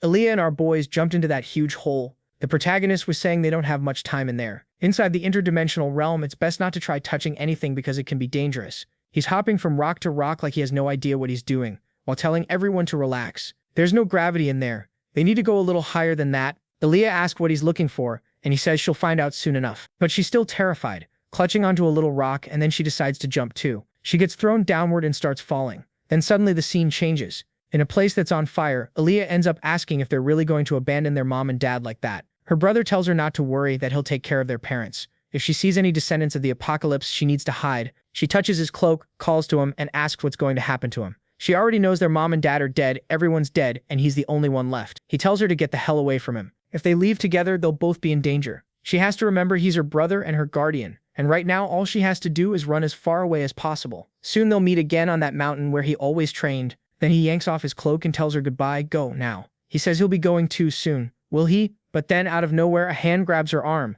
It's our boy Dog, telling her she doesn't realize she's falling, but she's falling super slowly. He's like, hold on, Elia. You'll get used to it, for the love of God. A little later, they're on a small rock in front of Gregory's pavilion. He pulls out a bag that looks like it starts absorbing energy. Then he seals it and it turns into this balloon thing, kind of like an up. But then in the blink of an eye, everything goes black. Giant teeth appear and he warns them it's an interdimensional beast. Time to get out. The protagonist says they have to collect anything the creature drops. Elia is totally confused, getting covered in slime while the monster comes in to swallow them both. But it looks like they managed to step onto solid ground. The protagonist thinks, just like he expected, the card's effect lasted long enough. He asks if she's okay, but she's completely drenched in monster drool. And he's like, yeah, that's not sexy at all. And she goes, so that's it, you bastard. You knew all of this? Even that we'd have to run? He says, yes. It all went according to plan. He's thinking that farming Gregory's region early in the game is basic stuff for an experienced player like him. But she asks why he didn't warn her they were going to the interdimensional realm. He says, obviously because I figured you wouldn't follow me if you knew. She throws the bag. He says she's already filled it up, but she can't believe he dragged her into that. The protagonist keeps apologizing, but Elia's affection is going up. It hits 4 and he's standing there like, what? What is wrong with this woman? While she storms off covered in slime. And that's because when they were flying side by side, she blushed. Next chapter, the girl is tying up her hair, all sweaty. Getting ready for what? She asks if it's what she thinks it is, and Dowd says he doesn't know what she's thinking, but it's a psychic entity. Then she's like, oh wow, my lovely little artist, you're so talented. Seeing the bag, she asks if he really went into the interdimensional region. He says yes. Isn't that why you gave me that card? She says, well, I didn't think you'd use it so fast, but more importantly, what happened to your hair? The protagonist says Percy hit him with a lightning blast. Then she says now he has to analyze that interdimensional ectoplasm. He asks if that's enough, and she says of course it is. He doesn't miss the chance and reminds her she said if she was satisfied with what he did, she'd give him something else. She tells him to ask already, since she spent a fortune to get it. So he says instead of a gift, he wants a favor. He wants an item that contains a psychic entity, basically a weapon with the consciousness of someone from the past who achieved great things. She closes her eyes and says it's possible that the consciousness inside the item will gradually grow stronger and awaken. She's excited to see what he'll do because to her, this was the right choice. He's about to say, the item I want is, but she cuts him off. Before that, let me ask you something. Why are you doing this? Like, can you respect the guy and stop dragging it out while he's talking to you? Be professional. She says recently he killed an assassin barehanded and even defeated the hero candidate. What's his motivation for wanting to get even stronger? The protagonist knows the monsters at the end of the story are way more dangerous. He's involved with Elia and Elnor. He says he'll answer with a question. Why is she helping him so much?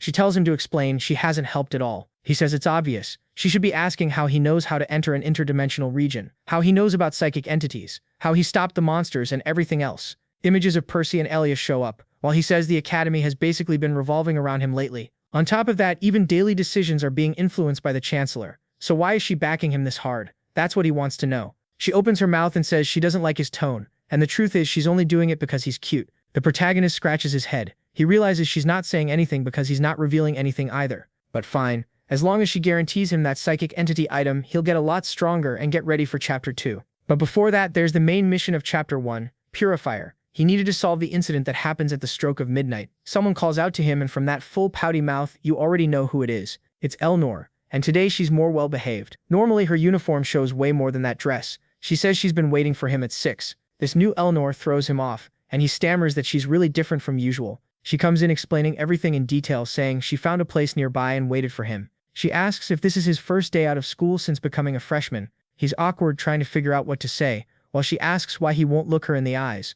All he can think is that meeting outside school means it's a date. But she doesn't hesitate. She grabs his hand and says they need to go because the line is long. And when they get there, there's a huge crowd. The protagonist thinks there's no way they're getting in today at this pace. Meanwhile, the blonde guy up front is telling number 27 to leave the line and number 28 to step up. Down asks, Mr. Talion, what are you doing here? The guy embarrassed says, Mr. Talion, this is my part-time job. My family doesn't give me an allowance, so I have to make money. Then he asks, but what is the student council president doing with you? He gets nosy. What's the relationship between the two of you showing up together like this? Now Dowd's the one feeling awkward. What is their relationship? This is a date. What is he supposed to say? But Elnor cuts in and says, with the authority of the student council president, I can enter early, can't I? Talon says yes, but before they go in, Dowd asks what that necklace is that Talon's wearing. Talon explains the people from the Purity Foundation gave it to him. The Marquis of Riverbeck runs it. The item is supposed to show whether there's a malignant order, and it'll display authority over Talon. Basically, it sounds like he's going to be controlled. Dowd warns him not to wear it today and to make sure nobody working there is wearing one either. The blonde guy doesn't get it, but says okay, since Dowd is saying so. Dowd knows that because of Elnor and Elia's affection levels, the story is changing. And obviously the Marquise's actions are changing too. The chance that this turns into a simple dinner where he eats and leaves is 0. The story is going to mess with him somehow. And on top of that, Elnor is right there next to him. Life is already way too good. Boom, someone slams a cane on the ground and says it's a pleasure to meet Miss Tristan and the student Dowd. The protagonist immediately thinks he needs to prepare a counterattack. Main mission, a villain is trying to win you over. Get out of this. The man says, Miss Tristan, would you mind if I borrowed Dowd for just a moment to discuss something? Elnor steps forward like, excuse me, why? And Dowd says, relax, it's fine. Then someone else says they'll escort her to the VIP area and she's confused. The Marquis says it's interesting to see how close they are, but it's fine. Once the conversation is over, she can come to the VIP area. Luxury drinks, and the guy asks if Dowd knows why he was called here. Dowd goes straight for it. You want to talk about some nonsense like reviving demons, don't you? The police and security get weaker during the Moonlight Festival, so it's the perfect chance to cause a massacre. Then you use the blood and death from that massacre to build up demonic energy. You just release a bunch of creatures in different locations plus some assassins to wipe out the knights. That'll be the perfect chance to help awaken the demon inside the Tristan bloodline. Too bad I already warned the Chancellor about all of it, so what are you going to do today? He shocks the guy in the first sentence. The Marquis is thinking, now I get why the Prophet likes this kid. He seems like a complete idiot, but he's crafty in a way that's way beyond his age. This kid clearly isn't normal. Then the Marquis says, incredible. But it's a shame my subordinates already took care of Miss Tristan. You didn't plan for that. Right on cue, bang. She kicks the door open, already holding that red dagger, and she looks amazing. Then it rewinds a bit to earlier, when the guys came at her saying she seemed a little agitated. She remembered what the protagonist told her. President, some demon worshippers are going to try to attack you. I know you have issues with that madness disease, but sometimes it's better to let things happen. Then one of those guys puts a hand on her shoulder. Are you out of your mind? Get your hand off her. She instantly activates some power and everything goes dark like black and white with those demonic eyes, saying he has to be captured alive. She blows the first guy's head apart on the table. The others surround her from all sides. Two more rush in. She smashes one in the face with insane flexibility, stabs the other in the neck, and they get completely sliced up. Just the reflection of that possessed blade turns and cuts through everyone. The rest run in panic, and the Marquis says it can't be. What happened? While the president is wiping her huge sword on her elbow, saying she feels refreshed. And with that, Elnor's affection reaches friendship and her madness improves thanks to you. Then she turns to Dowd and says that because of this, their social outing is ruined, so they'll have to schedule a new date. And weirdly, at that moment, an exclusive quest triggers. He caught the attention of Gideon, her father. Before he can understand why, the Marquis pulls something from his chest that looks like a demonic essence. According to the protagonist, Dowd tells Elnor she has to stop the guy from consuming it, while the Marquis opens his mouth and says he's going to receive God's grace, and you already know what that means. Cut to the little house image, then a massive explosion of black energy blasts out in every direction. Next chapter, the protagonist's hand sticks out from the rubble. He tries to crawl while the guy says this is wonderful. He didn't want to abuse this power before the prophets, but now he wants to see how the damn Dowd Campbell will respond to it.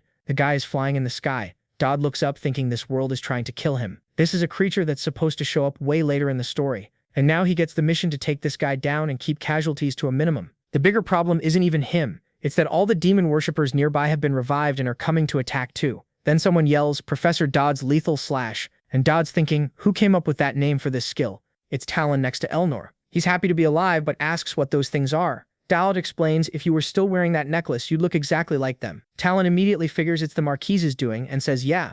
And now, if you don't want to be stuck in this hell forever, listen to what I'm about to say. Talon's talking, and I'm going to listen to every tip you've got, Professor Dowd. Meanwhile, Elnor's all fired up too, right? She's standing there, kind of lightly flushed, saying, wow, this is such a dangerous situation, and he's acting strategically seriously. She doesn't even finish what she's saying, but the protagonist, apparently, has already laid out a plan. She asks if he knows where the Marquis went, and he says he has an idea. Because all demon worshippers share the same goal. They want to spread chaos and despair, all in the name of the sacred land they own, known as Pandemonium. And they want to turn this planet into Pandemonium too. And that's where he's headed. Wait, he's at the Angel's Barrier? The demon says that even if he can't destroy the demonic barrier, he'll still damage it. Then someone sends him there, and when he looks back, he asks how Dowd already knows he's there. Our boy says it's pretty obvious. He got access to the demon's authority, so of course he'd go straight to where the evil is sealed. Now Elnor can let him go. Ah, he got brought in stuck like that. Damn, that's good. The demon thanks them, saying now he doesn't need to look for the Tristan girl or him either. The protagonist, though, says that no matter what happens, the two of them are going to survive. While dear Elnor is thinking something feels off. She can't believe how much our boy trusts her. But to keep the Tristan house's dignity, she has to live up to that trust. Wow, there's some real romance going on here, and I'm into it. And she charges in. The demon gets startled. She gets cut across the chest while the protagonist is on the ground telling her to keep going that way, warning her the demon isn't getting out of there. Thunder everywhere. Our boy is flipping and spinning all over the place, while the demon's confused. How is this kid dodging everything? And oh no, here comes another slash to the leg. Not sure what happened, but she got yanked by lightning. The protagonist still on the ground moving, using the combat and bolt.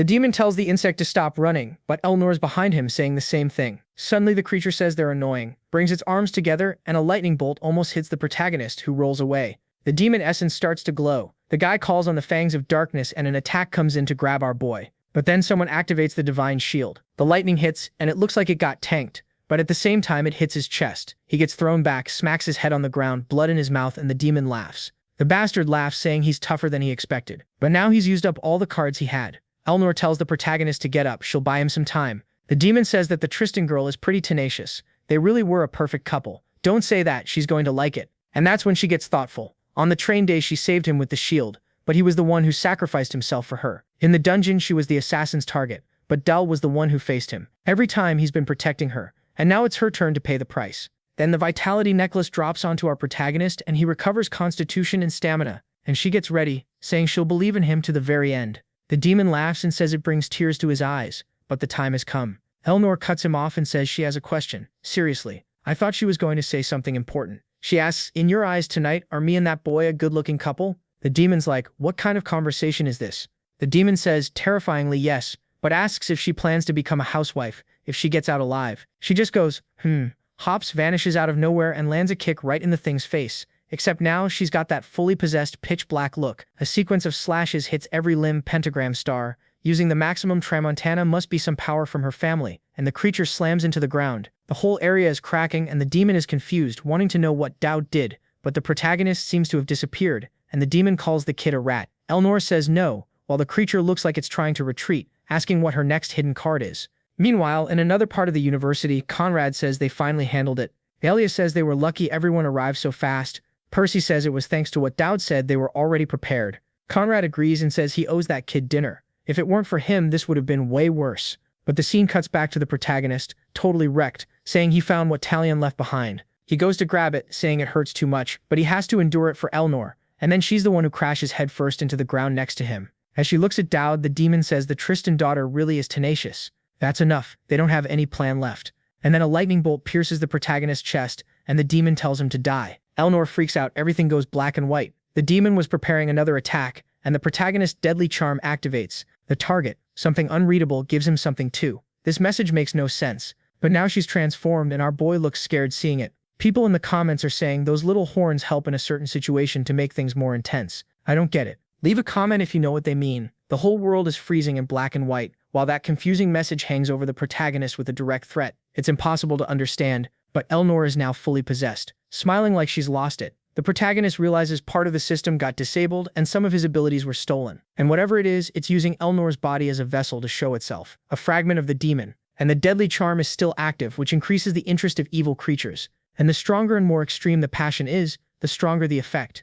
The demon girl comes up, puts a hand on his chest, and says something like, love you. Hard to make out. She slices him and he gets a mark. The mark of the fallen that guarantees some effect, also unclear. Basically none of it makes sense. But he notices time in his wound is rewinding like it's going back to the past, while possessed Elnor is floating there, and he knows that thing is the strongest creature. The game's final boss, and right now it's acting weirdly friendly. He doesn't know if the future is going to change, but he needs to survive right now and get what he wants. Then he remembers that ability he'd been saving. He can duplicate someone's ability, but he's feeling pressure so extreme it's like his body could explode any second. His skin is about to tear, but he needs to copy a skill. He'll never see an entity this powerful again, and he needs to be by her side in the future. Then Elnor, out of her mind, claps, smiles, and says they'll see each other again, and she'll make sure he's something because she disappears. The demon throws another attack toward the protagonist. The creature is kind of confused, trying to figure out where the kid went, and then something comes from behind. When the demon turns to look, a glow takes over the sky and explodes into the ground. Smoke everywhere. The creature asks how this is happening,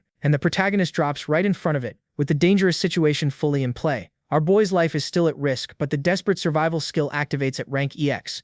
And now he also has the new skill, Sovereign of Pandemonium. You will have a huge advantage against demon-type creatures for the next 5 minutes. Our boy is just pure aura farming, Elnor is basically half dead, and the demon screams, asking how someone as pathetic as him this is impossible. Our boy charges and that's it, a punch right in the middle of its face, and the monster gets launched. And Deward says now it's time for round 2. I've got a theory that's kind of inversely proportional here. The protagonist is going to get strong with demon power and now he's going to become the final boss. Imagine that. The demon is screaming, saying the prophet never mentioned him, and then the scene cuts to it getting absolutely smashed into the ground. The creature gets up, saying something's wrong. He shouldn't have that much power. It spits blood, saying it doesn't make sense. He risked himself for countless years and trained for many more to obtain this body. How does this kid suddenly have the same power he does? Welcome to protagonist power. He stomps the ground saying it's frustrating, and activates some kind of black mist that uses demonic energy to amplify power. Blessing of Tark's soul through the strength of the black mist gets stronger. Basically, he's powering up, and the protagonist goes in with his face completely black, punch for punch, face to face. Dragon Ball style blows, Kamehameha versus Kamehameha, energy everywhere. But then the creature comes in with that huge hand grabbing the protagonist's head, except the kid activates a massive shield with golden wings. The demon is obviously confused. The kid has divine protection. How does a demon like that use divinity? The protagonist answers by driving a knee straight into its mouth. The creature bounces away, full-on Dragon Ball skipping and slamming into little hills.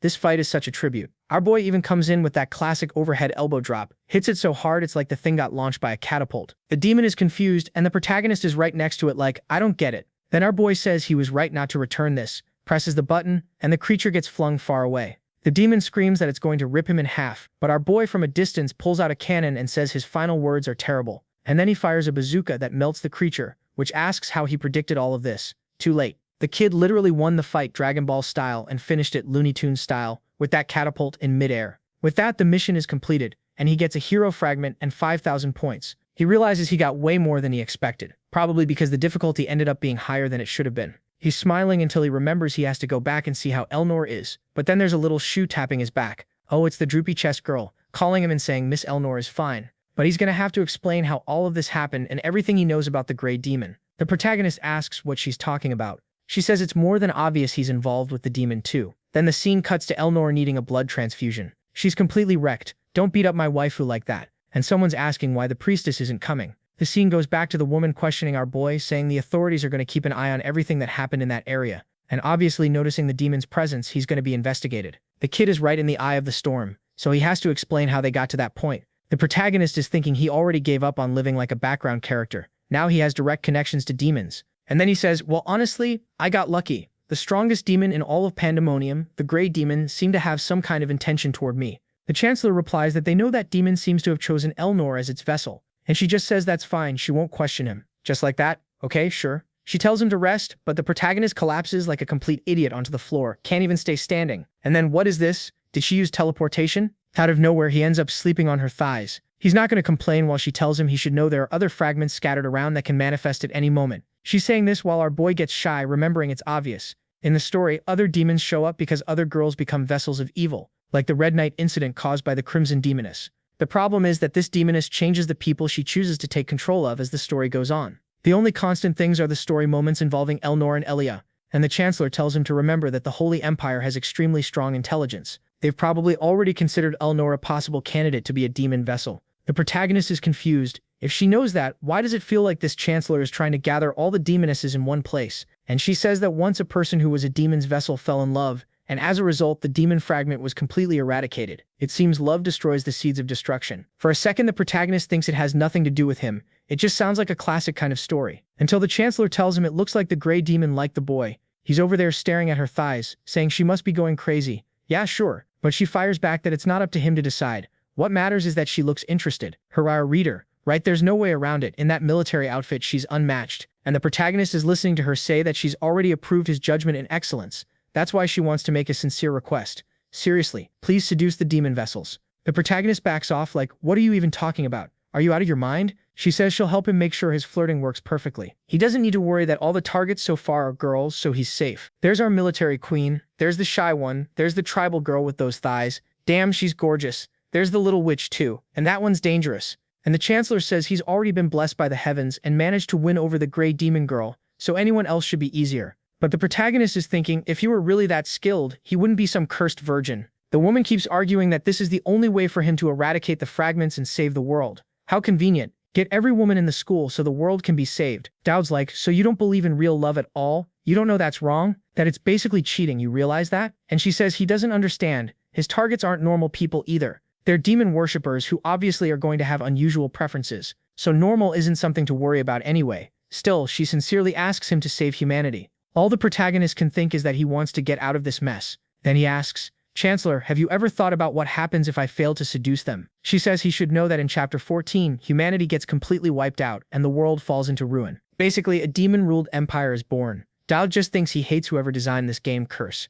In the comments, people are already saying they want to add the Chancellor to the harem. Relax, there are already 6 to deal with. And the most important one right now is waking up asking where she is. Her friend comes in asking when she's finally going to wake up. Then Elnor asks if she skipped class today. The friend immediately lunges in to grab her thighs, telling the stream she finally woke up. She was so worried she thought she died. Elnor tells her to calm down and asks what happened to Daud. The friend wipes her tears and says he was already released. He wasn't even that badly hurt. Elnor thinks that's weird and asks, wait, so I was hurt like I was about to die and Daud wasn't in any danger at all? We jump back a bit. Elnor is passed out and her friend says she's been like that for 2 days. What if she never wakes up? She'll kill him. Daud tells Senior to calm down. The president isn't someone who would die in a fight like that. She'll wake up in a few days. He guarantees it. She asks how he can guarantee anything, and he says because he survived. And the Tristan family isn't that weak. She wouldn't risk her life just to die for someone like him. Back to the present, looks like the friend told Elnor that story. And now she says that since Elnor's awake, it's time to go over a few facts.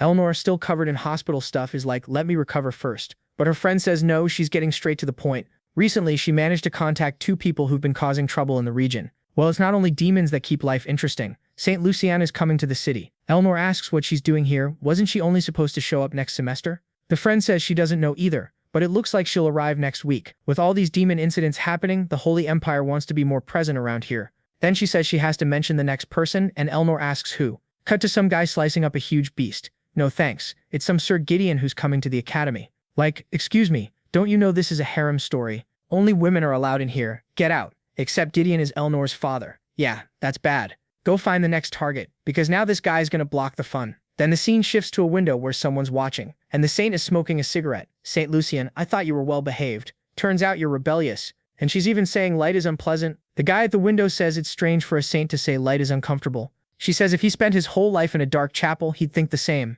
A boy who looks like Joffrey from Game of Thrones says this conversation is too negative. She sighs and tells him to just close the window already. But he's annoying too. He says he wants to stay there a little longer, peacefully, soaking in the sun. That's when she points out how funny it is for him to talk about peace when there's a demon worshipper and a saint in the same room. He says he thought she'd become a bit friendlier. She tells him he should remember the anxiety he felt when they first met. They're only cooperating because they share the same goal. It's ridiculous to think they'd actually be at peace. Then there's this malicious energy coming off him, saying humans are the ones holding her leash, but the truth is her fate is in his hands. She says it's all the same. Valkasis can think whatever he wants. At least she has someone in this life she wants to protect. Yeah, the saint is clearly going to be trouble for our guy. Scene change. The protagonist gets a letter from his father saying summer is coming and it's hot as hell. He's supposed to eat well, drink water, stay hydrated.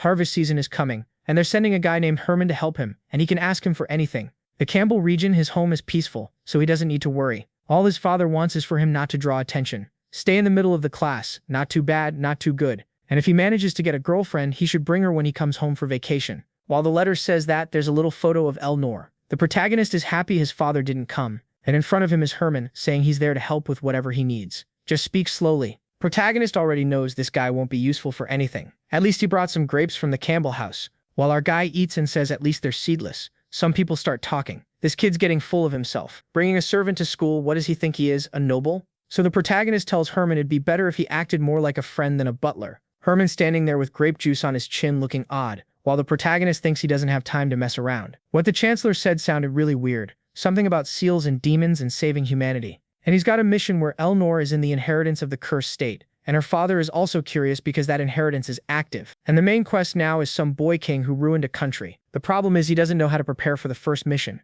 because he never even saw Gideon in the original story. It's like the first time you meet him, he's already just a corpse. Someone massacred him right in front of Elnor. That's what, in the original, awakens the gray demon inside her. But this time her power already awakened in the first term, so the plan changed. Which is a huge problem, because with Gideon alive, everything is changing completely. Considering how close he is to Elnor, it's inevitable the protagonist will run into him, but he needs to avoid it as much as possible. If it happens, he has to get as much information as he can, things the game never even explained.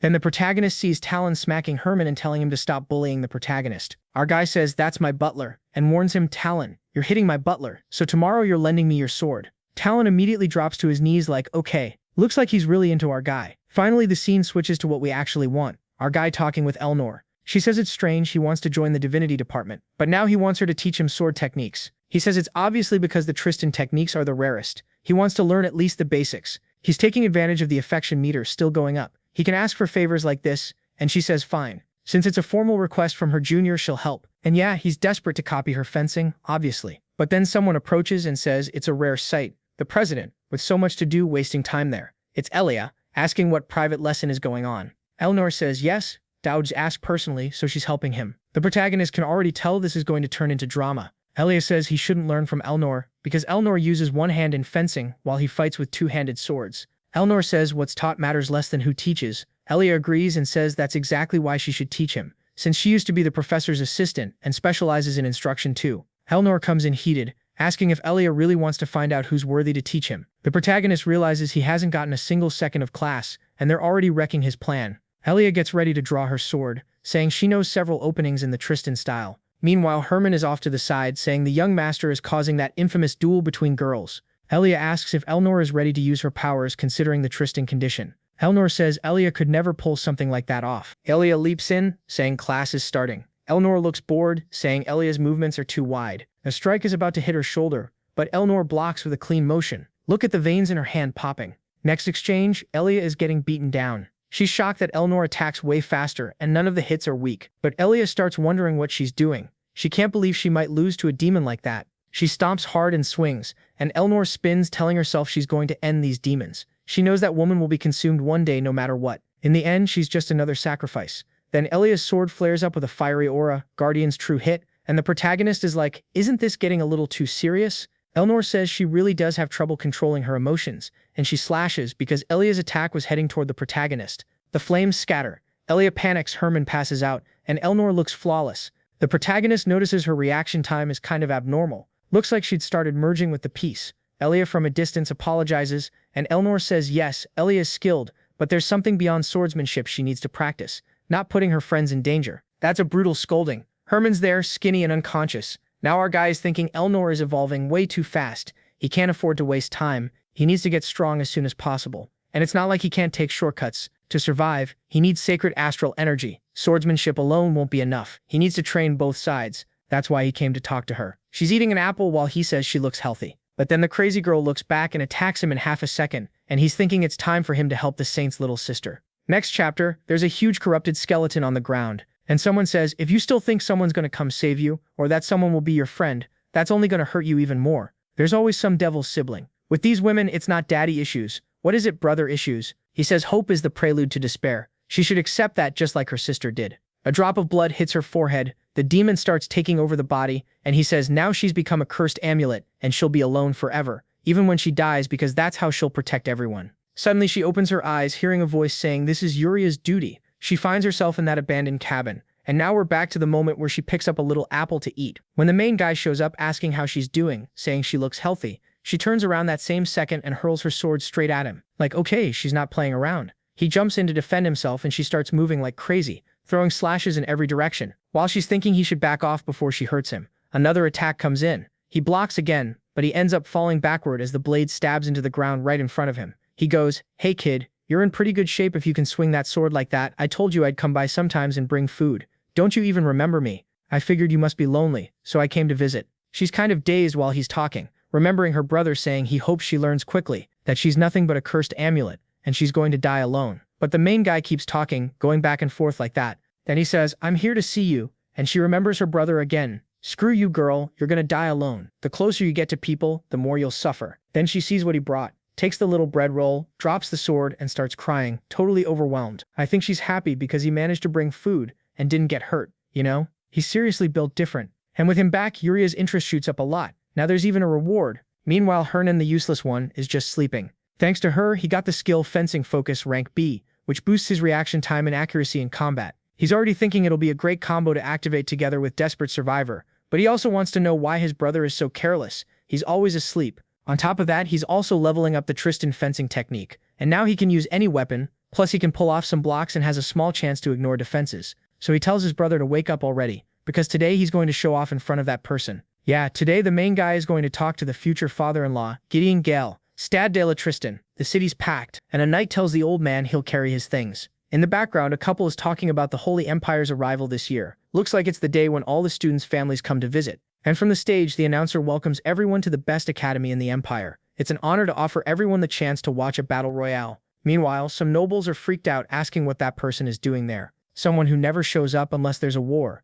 Gideon himself, why would he come to watch this? Some say it must be because of Elnor, his daughter is here, but others are sure that's not enough, considering who he is, and he's sitting there alone and nobody goes near him while he's holding that sword. Except Conrad, who walks up like, "Hey Gideon, what are you doing here?" Gideon just replies, "Aren't you tired of teaching kids?" Conrad ignores that and asks, "And you, what brings you to a place like this all of a sudden? Did you finally reach the level of the first Archduke Tristan?" Gideon sighs and says he's just taking a break from training. He finally reached the part of training where he has to conquer mountains. Conrad goes, "What do you mean conquer a mountain?" And Gideon says he cut it in half. That's how the Tristans solve everything. Imagine if he finds out someone's trying to go after his daughter. And it's Dowd, too. Like sure, everyone watching this wanted an Elnor in their life, giving affection 24/7. The announcer says the battle royale is starting with the new students. Conrad says to watch because this year is good. Then she explains everyone will get a wooden weapon so nobody dies. And there they are, the students start coming in, and the main guy is in the middle thinking he really shouldn't have joined this. Honestly, yeah, you're obviously going to draw a ton of attention. What do you even gain from doing this?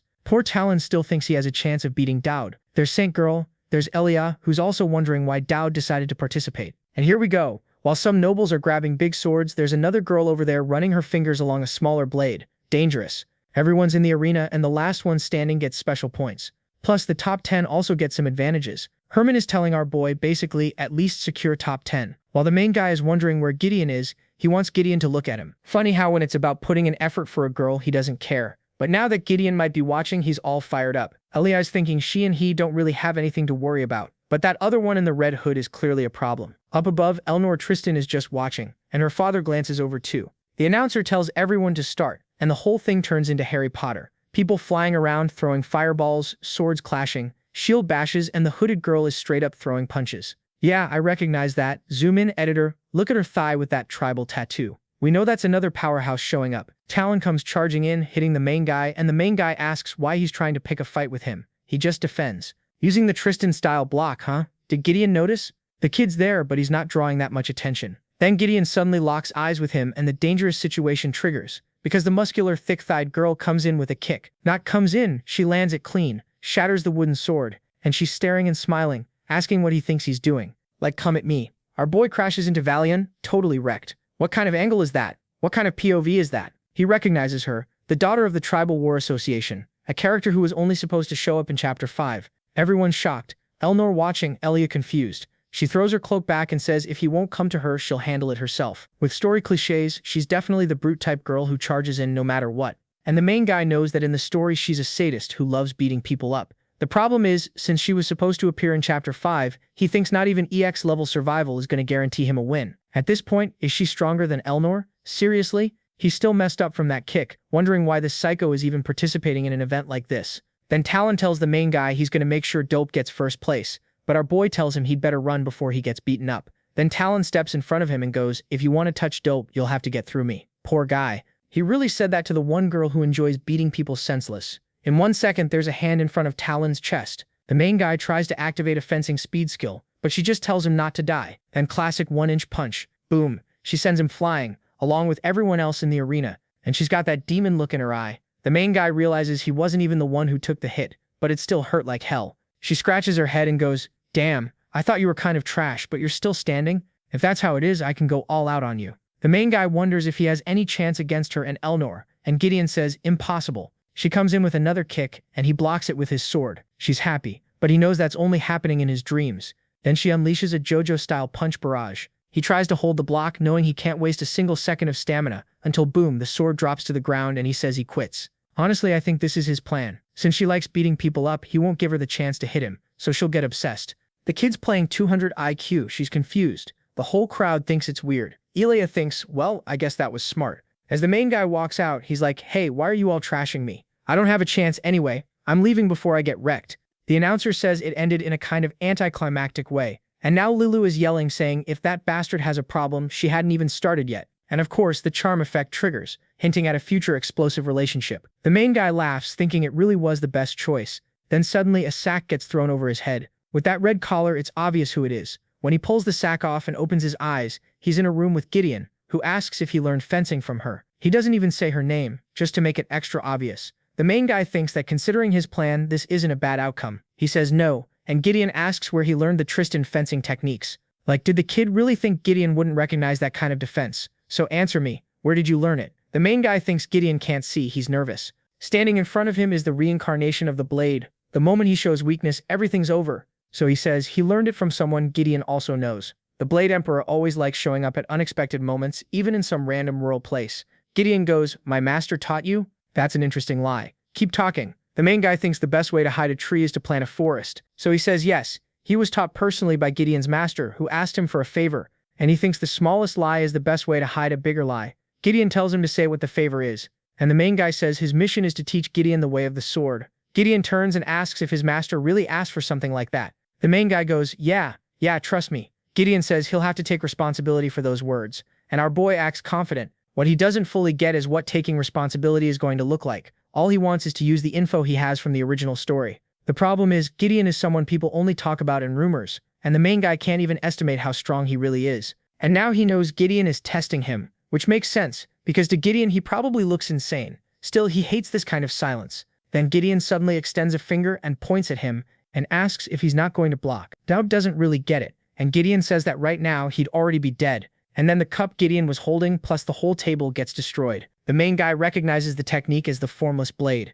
a skill that cuts things without you even being able to see a sword. And the problem is that's the final version of the last skill in the knight's talent tree, and Gideon used it like it was nothing. Something else falls to the floor and Gideon says he died again. If he can't even react to that, what is Gideon supposed to learn from him? The main guy knows an imperial knight with that kind of swordsmanship could kill a dragon. But at the same time, Gideon is incomplete, so the main guy says, "You're incredible, just like the rumors say, Lord Gideon. But if that skill were complete, you wouldn't even need to move." At this rate, this story can't have many chapters, because by chapter 120, it's going to be Dragon Ball Z, fighting aliens and everything. We're already at fighting without moving a finger. Gideon asks if he even understands what he's saying. The main guy thinks of course he does. In the original story, they get Gideon's notes after he dies. It explains step by step what he did to become stronger, what his master taught him, the family history, all of it. So the main guy answers that the goal Gideon wants so badly is something he also has in mind. And we see Gideon's teacher saying that to break the family curse, he'd have to learn to cut the seas. Then the main guy tells Gideon that rotational movement is the key. The moment the image of the target is clear in his mind, he has to draw a perfect line. And the only way to apply that in real life is by adding rotational force. I'm confused. Gideon's confused, and the main guy doesn't even know if what he's saying makes sense. He's just reciting what was written in Gideon's journal. And Gideon's death happens later, so the journal has things this Gideon doesn't know yet. Gideon starts imagining a bunch of lines going back and forth, and he looks shaken. Then suddenly it's like the whole place is getting sliced apart, light flashing everywhere, glittering. Okay, wait, what? He imagined everything getting destroyed, and now he wants to know who the main guy really is. Like he's trying to seduce him. "I'm just a kid who wants to make you stronger. Lord Gideon, you don't want to be seducing women like that, do you, kid?" The protagonist's plan is simple. Gideon can't die, and Elnor can't be corrupted. And now he finally got what he wanted, the seal of immunity. No matter what kind of trouble he causes, he can pull this thing out and get himself out of it. Basically, it also gives him one chance to have Gideon show up and defend him. And that guy is the Empire's current executioner. If nobody in the country can deal with a certain person, he's the one they call to take anyone out from the shadows. On top of that, the number of people affected by the charm went up, which improved the gifts he received. Now even his talent for being loved by villainesses has leveled up too, so he's getting even more rewards. And thanks to what he got from Gideon, he gained the guidance ability. So if a villain unlocks a new ability, he also gets that same ability. You can use the added abilities temporarily. Okay, it's not permanent, but he's sure it's perfect for what he's planning. He writes something down, closes the book, and he knows it won't be easy. Still, he's going to protect the Tristan family. Honestly, this guy doesn't dedicate himself to women the way he dedicates himself to Gideon. Next chapter, we're in class studying sacred energy, something everyone has. The students don't look interested at all, and the teacher is furious. There are tons of empty seats, nobody cares about his class. He's sure it's that damn Riverback's fault. Releasing zombies at school, fine. But turning into a demon? That was way too far. And the new students this year are a complete mess. At least nobody knows he and Riverback were working together. So he's going to stand there teaching, pretending he doesn't know anything. Then someone asks how you train sacred energy, professor. But he's already mad because out of all the new students, Dot is the one he hates the most. Suddenly he says the class is too late anyway, and that's it. Today's over. Now he's back in his office thinking, that damn kid. Why does he keep getting on my nerves? I should have finished those documents already and gotten out of this empire. Now that would have been a good plan. But then there's someone at the door. Professor, we need help. I have a question about today's lesson. He goes over thinking, oh my god, kids are so annoying, but then the door explodes and he gets thrown to the floor. He turns around like, who's insane enough to kick a teacher's door in? That was a brutal kick. And yep, it's her, ready to stomp him with high heels. Next scene, he's tied up with a pounding headache, and he sees Dao Du there and asks if he's lost his mind. Does he think he can hit a teacher like that and just walk away? But Dowd just tells him to relax, because right now he's the one who's trapped. And Elnor is there too, gorgeous as always. The teacher says Dowd is ridiculous. What kind of stupid thing is he trying to pull? Who gave him the authority to arrest anyone? Then Elnor says they already know he's a spy. Other people have already been informed about his connection and involvement in the last demon incident. It's depressing to think more than one teacher wanted their students to die. And there's no point pretending anymore, because they found a letter in his house addressed to Marquia Riverback. He keeps insisting it's a lie, saying they made it up like he, a member of the clergy, would ever be involved in something like that. The protagonist tells him to shut up and tell the truth, because they're running out of time. He demands the names of all the spies in the school. The teacher refuses until Elnor punches him in the mouth. Blood everywhere, and then he starts talking. It's guard Barrymore, the nutritionist, whatever and more. The protagonist heals him a bit, saying you can't understand anything when his mouth is full of blood. But the teacher is confused. How does this kid know how to use sacred energy? After a few names, Dowd starts to leave and the teacher asks where he's going. Dowd says it's obvious. Did he really think giving names would be enough to let him off the hook? Elnor says she'll grab the documents from the desk, and then the teacher starts activating an aura, saying he won't allow that. The protagonist notices the teacher knows military strategies. In a second, the guy is right in front of him, hand reaching for the papers. Then Elnor slashes him. His neck twists, he slams into the wall, and the chancellor gets splattered like she just got hit with a surprise shower. But Dowd celebrates. He got all the information about the Empire's spies. He thanks his friend, while Elnor just watches the teacher, who's furious, saying he never liked Dowd from the start. Dowd reminded him too much of someone he met when he first learned about Riverback. He kneels and says it's an honor to meet the prophet. The prophet warns him, if he asks anything he dies right there. If he tells anyone he saw her, he dies too. Wait, that's the prophet? Doesn't she look like Elia? If Elia were just a little bolder, or am I imagining things? And this guy thinks the woman he saw looks like the protagonist? Is his eyesight messed up, or am I missing something? The scene shifts to another part of the school. The protagonist is relieved they handled everything. But Elnor says messing with Final like that isn't really her style. The good part is her madness seems to be getting better. Then she immediately asks if he has anything to say. Confused, staring at the little crystal, he says no, not really. She leans in, seriously girl, saying she heard he met her father. Why did that happen? The protagonist freezes. He says he did meet her father, but nobody knows about it, and it wasn't made public. The problem is he hadn't even thought for a second about what excuse he'd give. Elnor says she hopes her father didn't do anything to him. He says no, he didn't. He just noticed the protagonist had used Tristan abilities and came to ask about it. She thinks it's strange and asks why Gideon would be interested in him. He says maybe it was because of the competition. Who knows? She walks off saying fine, whatever. She doesn't think her father would be interested in an amateur like him, and apparently it has nothing to do with her. The protagonist thinks it does though, and he has a feeling they're going to end up seeing each other more often. Then he blurts out that he's part of her family, and he has no choice but to stay close to Gideon if he wants to protect her. Right after saying it, he regrets it. I shouldn't have said that, I'm not strong enough to protect her yet. Elnor calls him and says she's noticed he seems more comfortable around her now. Adjusting her little hat, she tells him that if he's thinking about protecting her, he needs to be careful with what he says first. Scene change. Dowd is talking with his brother, who's confused. Dowd's drawing a lot of attention, talking to the Tristan family's father, walking around with Elnor, but Dowd tells him to relax. They're just school friends, nothing serious. Right now, Dowd is more focused on surviving into Chapter 2, and his glove now has a soul link. When enough sacred energy gathers, he can start the spiritual ritual. He tells his brother to go try every ice cream flavor and bring back the best one, and the kid runs off. Now alone, he can finally awaken the ghost from Gregory Pavilion. This is the item he got from the Chancellor. Remember how he asked for an item with someone's spirit inside? This is it. And now that he's developed enough, he can contact someone from the past. The problem is, if it's someone with a fighting style totally different from his, it'll be useless. He begs for it to work. A glow of energy flashes, a gacha card appears, and suddenly a banner rises. Someone drops to the ground and the protagonist is sure it's a knight. And with that orange hair, we already know who it is. Guardian of Dawn, Calivan Kryzenex, Elia's brother. Then we get Elia's flashback again.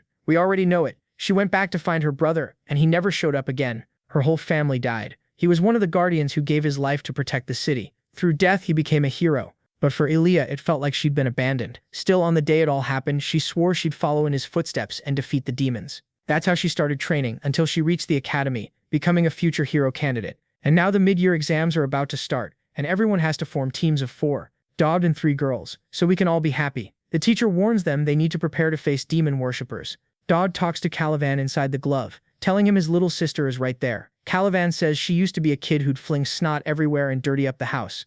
Dowd says she grew up, and Calivan replies that, looking at her now, it was all worth it. He never imagined he'd see her grown up like this as a spirit. Yeah, it's pretty weird. He's still conscious? How is he there, reacting to all of this? Dato says he's the one giving him this chance to experience it, so could he help him? Calivan says if Dato wants help, he can help, but Dato can't tell his sister anything about him, and he's only doing it because maybe it's a dead man's intuition. but he feels Dato is a good person. Dato awkwardly says his only goal was to make sure nobody died. Then he goes up to Elia and asks about the test. Does she not have a team, and would she want to team up with him? She turns bright red like she's about to refuse. Is there going to be a twist? She asks, confused, if he really wants to team up, and he says yes, they should be on the same team. Like always, she makes it dramatic. Now that he's asking, she's like, wait, but you said we weren't that close. He apologizes and says he's asking because he knows he needs her help. Elia goes cross-eyed. She tries to say she already has a team, but one of her friends says Dao can take her, especially since Elia's been looking for a way to take Dao down anyway. Elia gets furious, and the guy starts to say something again, but her nun friend slams his head into the floor. Then Elia thanks Dowd and says it'll be the perfect chance for them to learn more about each other. She asks what he thinks about them doing a duo, but he says no. They'll need a team, at least one more person. So who's it going to be? Scene change. The Chancellor. And someone thanks her for accepting. Chancellor, what is this? I didn't know you were hiding all that strength under the uniform. Suddenly jumping into the game like that. It's the crystal ball guy, and she says she doesn't know what the intention of your sacred person is. He says he can't let Lucien just sit around rotting. Lucien is the smoking nun. Everyone in this world needs to learn more about the world, even a saint. And here comes another one. The Chancellor knows that even though this girl is a saint, according to the investigation, she's also a possible vessel for a demon. Well, thanks, I guess. They offered 5, now it's 7. Keep sending more. But the Chancellor also knows the girl is interested in coming here because of her sister. And the crystal ball guy says they've been working hard too. It wasn't easy to send her to this school. The Chancellor asks if they decided this last minute because of the demon incident. He says yes, it's a dangerous incident, and a lot of officials are starting to doubt this place. The Chancellor realizes he's saying that, but he's sending a saint. Maybe she's meant to be a spy, but that girl is also a demon vessel, so she's going to walk into the trap on purpose. He keeps trying to sell it, saying it's great for a saint to go somewhere darkness and evil exist. Her mission at Elephant Academy will be to eliminate all wickedness, and he expects that as soon as she arrives, she'll join the mid-year exams. And there she is, collapsed on the floor like an idiot, while he says they'll handle the rest of the details later. All he wants is for the Chancellor to know the saint is there to destroy evil. But the Chancellor asks if this is the Sacred Emperor's way of humiliating the school and saying they're not capable. And he'd better remember Lucien isn't a saint yet. He laughs and starts to disappear, saying that even so he believes she'll be a huge help. The Chancellor rubs her forehead and thinks that bastard is a sneaky snake. She didn't expect this saint to show up there so easily. It's good that she has one more demon vessel, but the bad part is the girl is being used as an empire pawn, and then she remembers she told Dao to seduce them. Miss Atalante's hypocrisy, right? Still, she's going to have to use the boy for her own personal goals. That's always how she's gotten what she needs. Scene change. The girl's sprawled out there washing her clothes, wondering why it's taking so long. She's thinking about the boy who shows up every day at the same time. The protagonist says his defense looks better today. She should just wait, tomorrow he'll bring donuts or some meat. The little troublemaker doesn't even want him to bring food. She wants to be, a friend. She keeps scrubbing the clothes, saying being with him is enough. But then a voice starts talking to Yuria, saying he's bored. The answer is painfully simple. She's a traitor who got abandoned by her own family, so she needs to understand she's not getting out of this. She should accept her fate already, because that's the only thing she's good for. That's the curse she inherited. Reality hasn't changed. She's going to be alone forever. She's there shaking, breaking out in a cold sweat, while the voice asks when she's finally going to give up for good. And that's when she hears the boy's voice asking why she's crying. Did something happen while he was gone? He even brought the cookies she wanted so badly, and she instantly perks up. Out of nowhere, it's turning into an actual romance, huh? Because up to now, his relationships with women have been nothing but messing around. The real one is that other girl, not the arena one who fought him and never showed up again. The tribal girl. Anyway, the clash is coming soon, no matter what. Right then, Yuria's interest jumps from 1 to 4. She asks if he doesn't hate her, if he isn't sick of her. Confused, he says he's there to ask a favor. Couldn't she leave this place? At that exact moment, crying, she says yes, while her sword shoots toward him on its own. The idiot shredded all the cookies. The protagonist trying to process what just happened while she apologizes, saying he must hate her. At the same time, she wants to get closer to him and he says he's not doing that great either, and needs to get moving fast. Then the scene cuts to the start of the mid-year exams at Olfantia Academy. Elia says she wants to know what happened to Dowdude. She has a ton of questions, but he wearing that little mask says they'll talk later. She says no. They need answers now because why is he bringing a girl around in chains and a collar? He says he can explain. It's not, no, nothing. Weird. Yuria's thinking it was her idea because it makes things more comfortable. Elia's convinced Dowd found the weirdest freak in the whole academy. Honestly, it's a level of perversion nobody's ever seen. Then Calivan's little spirit shows up and tells the protagonist he better explain this properly because his sister is going to get the wrong idea. The protagonist decides to explain nothing and just says she's staying by my side, don't come close. She's part of my strategic plan. Elia says he'd better not be planning to put a collar like that on her neck too. But the boy says it's fine, calls for Yuria, and now we're in the forest watching a bunny hopping around. Looks like what's left of Calivan's group and everyone's exhausted. One guy up in a tree says that tribal association girl was too much even for them. The blonde agrees. If it weren't for all the barriers they put up, they'd all be dead. Then his friend says they should start hunting losers like Dowd, because those are easy points. The blonde says he's not interested. His friend's like, what? Didn't you hate Dowd? He says he did, but things changed. Let's just say he's got a broader perspective on the world now. Cut to the tribal girl again. She's amazing. Look how she wrecked that guy, calling everyone weak, showing off that little thigh tattoo. She wonders why everyone's so useless, then stomps on the guy on the ground saying only filthy trash deserves to die. And then a flash of light, Elnor shows up and blocks. The two stare each other down and the crazy one looks excited. Sparkly light, black energy, the whole ground getting torn up. Elnor says Lilu Garuda is drawing way too much attention for an exiled student. Lilu just stares, thinking she finally found someone useful. Elnor points her sword and warns that as an officer of the delegation she can't just stand there while she kills students, so she needs to stop. Lilu presses her forehead against the blade and asks why. What's Elnor going to do about it? Elnor tells her to calm down. If this were a real battlefield, her head would already be rolling on the ground. This is the last warning. Lilu says fine, then it's a battlefield now. Kill me. The sword's still against her forehead. Elnor pushes in harder while Lilu tells her to just cut already, saying her tribe has tons of people like Elnor. Some skill, no conviction. Even if the love of her life was being stolen, she'd just watch and cry. When Lilu finds someone like that, she stares at Elnor like she's about to unleash a demon. No idea what's going on. She sees a shadow, then looks almost pleasantly surprised, saying her tribe isn't everything in this world after all. She's finally meeting powerful people and it's wonderful. She jumps to fight Elnor. Elnor just watches. Then forced teleport triggers and Lilu disappears. Damn, thought the artist was going to get that chance. Lilu reappears in a tree and falls like an idiot. She looks around and sees everyone who failed or broke the rules got kicked out of the competition. But when Elnor looked at her, she could feel it wasn't just a power gap. It was like they were born in different worlds. Still, she wonders why all of a sudden Elnor looked like she wanted to kill her. What did she say that made her that angry? The guys she beat up earlier are terrified of getting beaten again. Lilu's thinking the last thing she said was about Elnor not protecting her love. So who is it? Yeah, I'm not even going to tell you. Then it pops up in the protagonist's system. Lilu Garuda is showing interest in you. Meanwhile, he's dragging Yuria through the arena, and she's probably the one wrecking everybody. Elzia is trying to make sense of it, while Yuria's smashing the poor kids.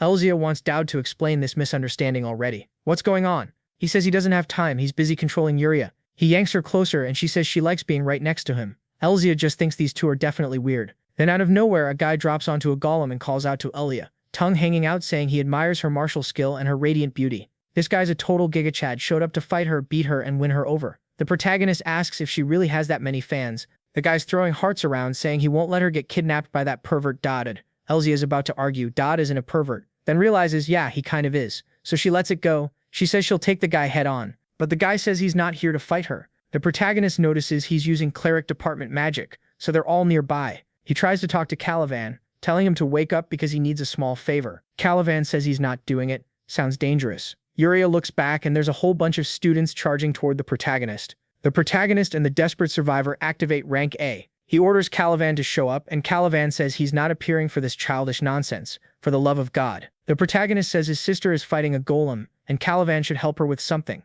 Calivan appears like a little ghost and gives the Mind Kingdom buff. Elia looks incredible, says she hates her fans, and slices the guy's golem in half. Everyone's stunned, and the protagonist says there she solved the biggest problem. With the Mind Kingdom buff, he shares the Desperate Survivors bonus with his whole group. It's broken. If it's EX on one person, everyone becomes EX. He says there's only one issue. It uses holy energy, and since he doesn't have much, the buff ends fast. And unfortunately, there's another wave coming. But Kurapika's chain is about to sing, and they get shredded again. Elia tells him to get ready, another wave is coming. Then she triggers a guarding explosion and a cyclone sweeps through, launching everyone into the air. The protagonist's impressed. It's almost impossible to believe he beat this girl back when he had rank F stats. Even Calivan's confused, asking since when his sister got this strong. Her magic, those lunatones, caught the guys in a tornado and carried them away. So their group finally wins. His proficiency goes up. He used Yuria, but didn't heal her. So what now?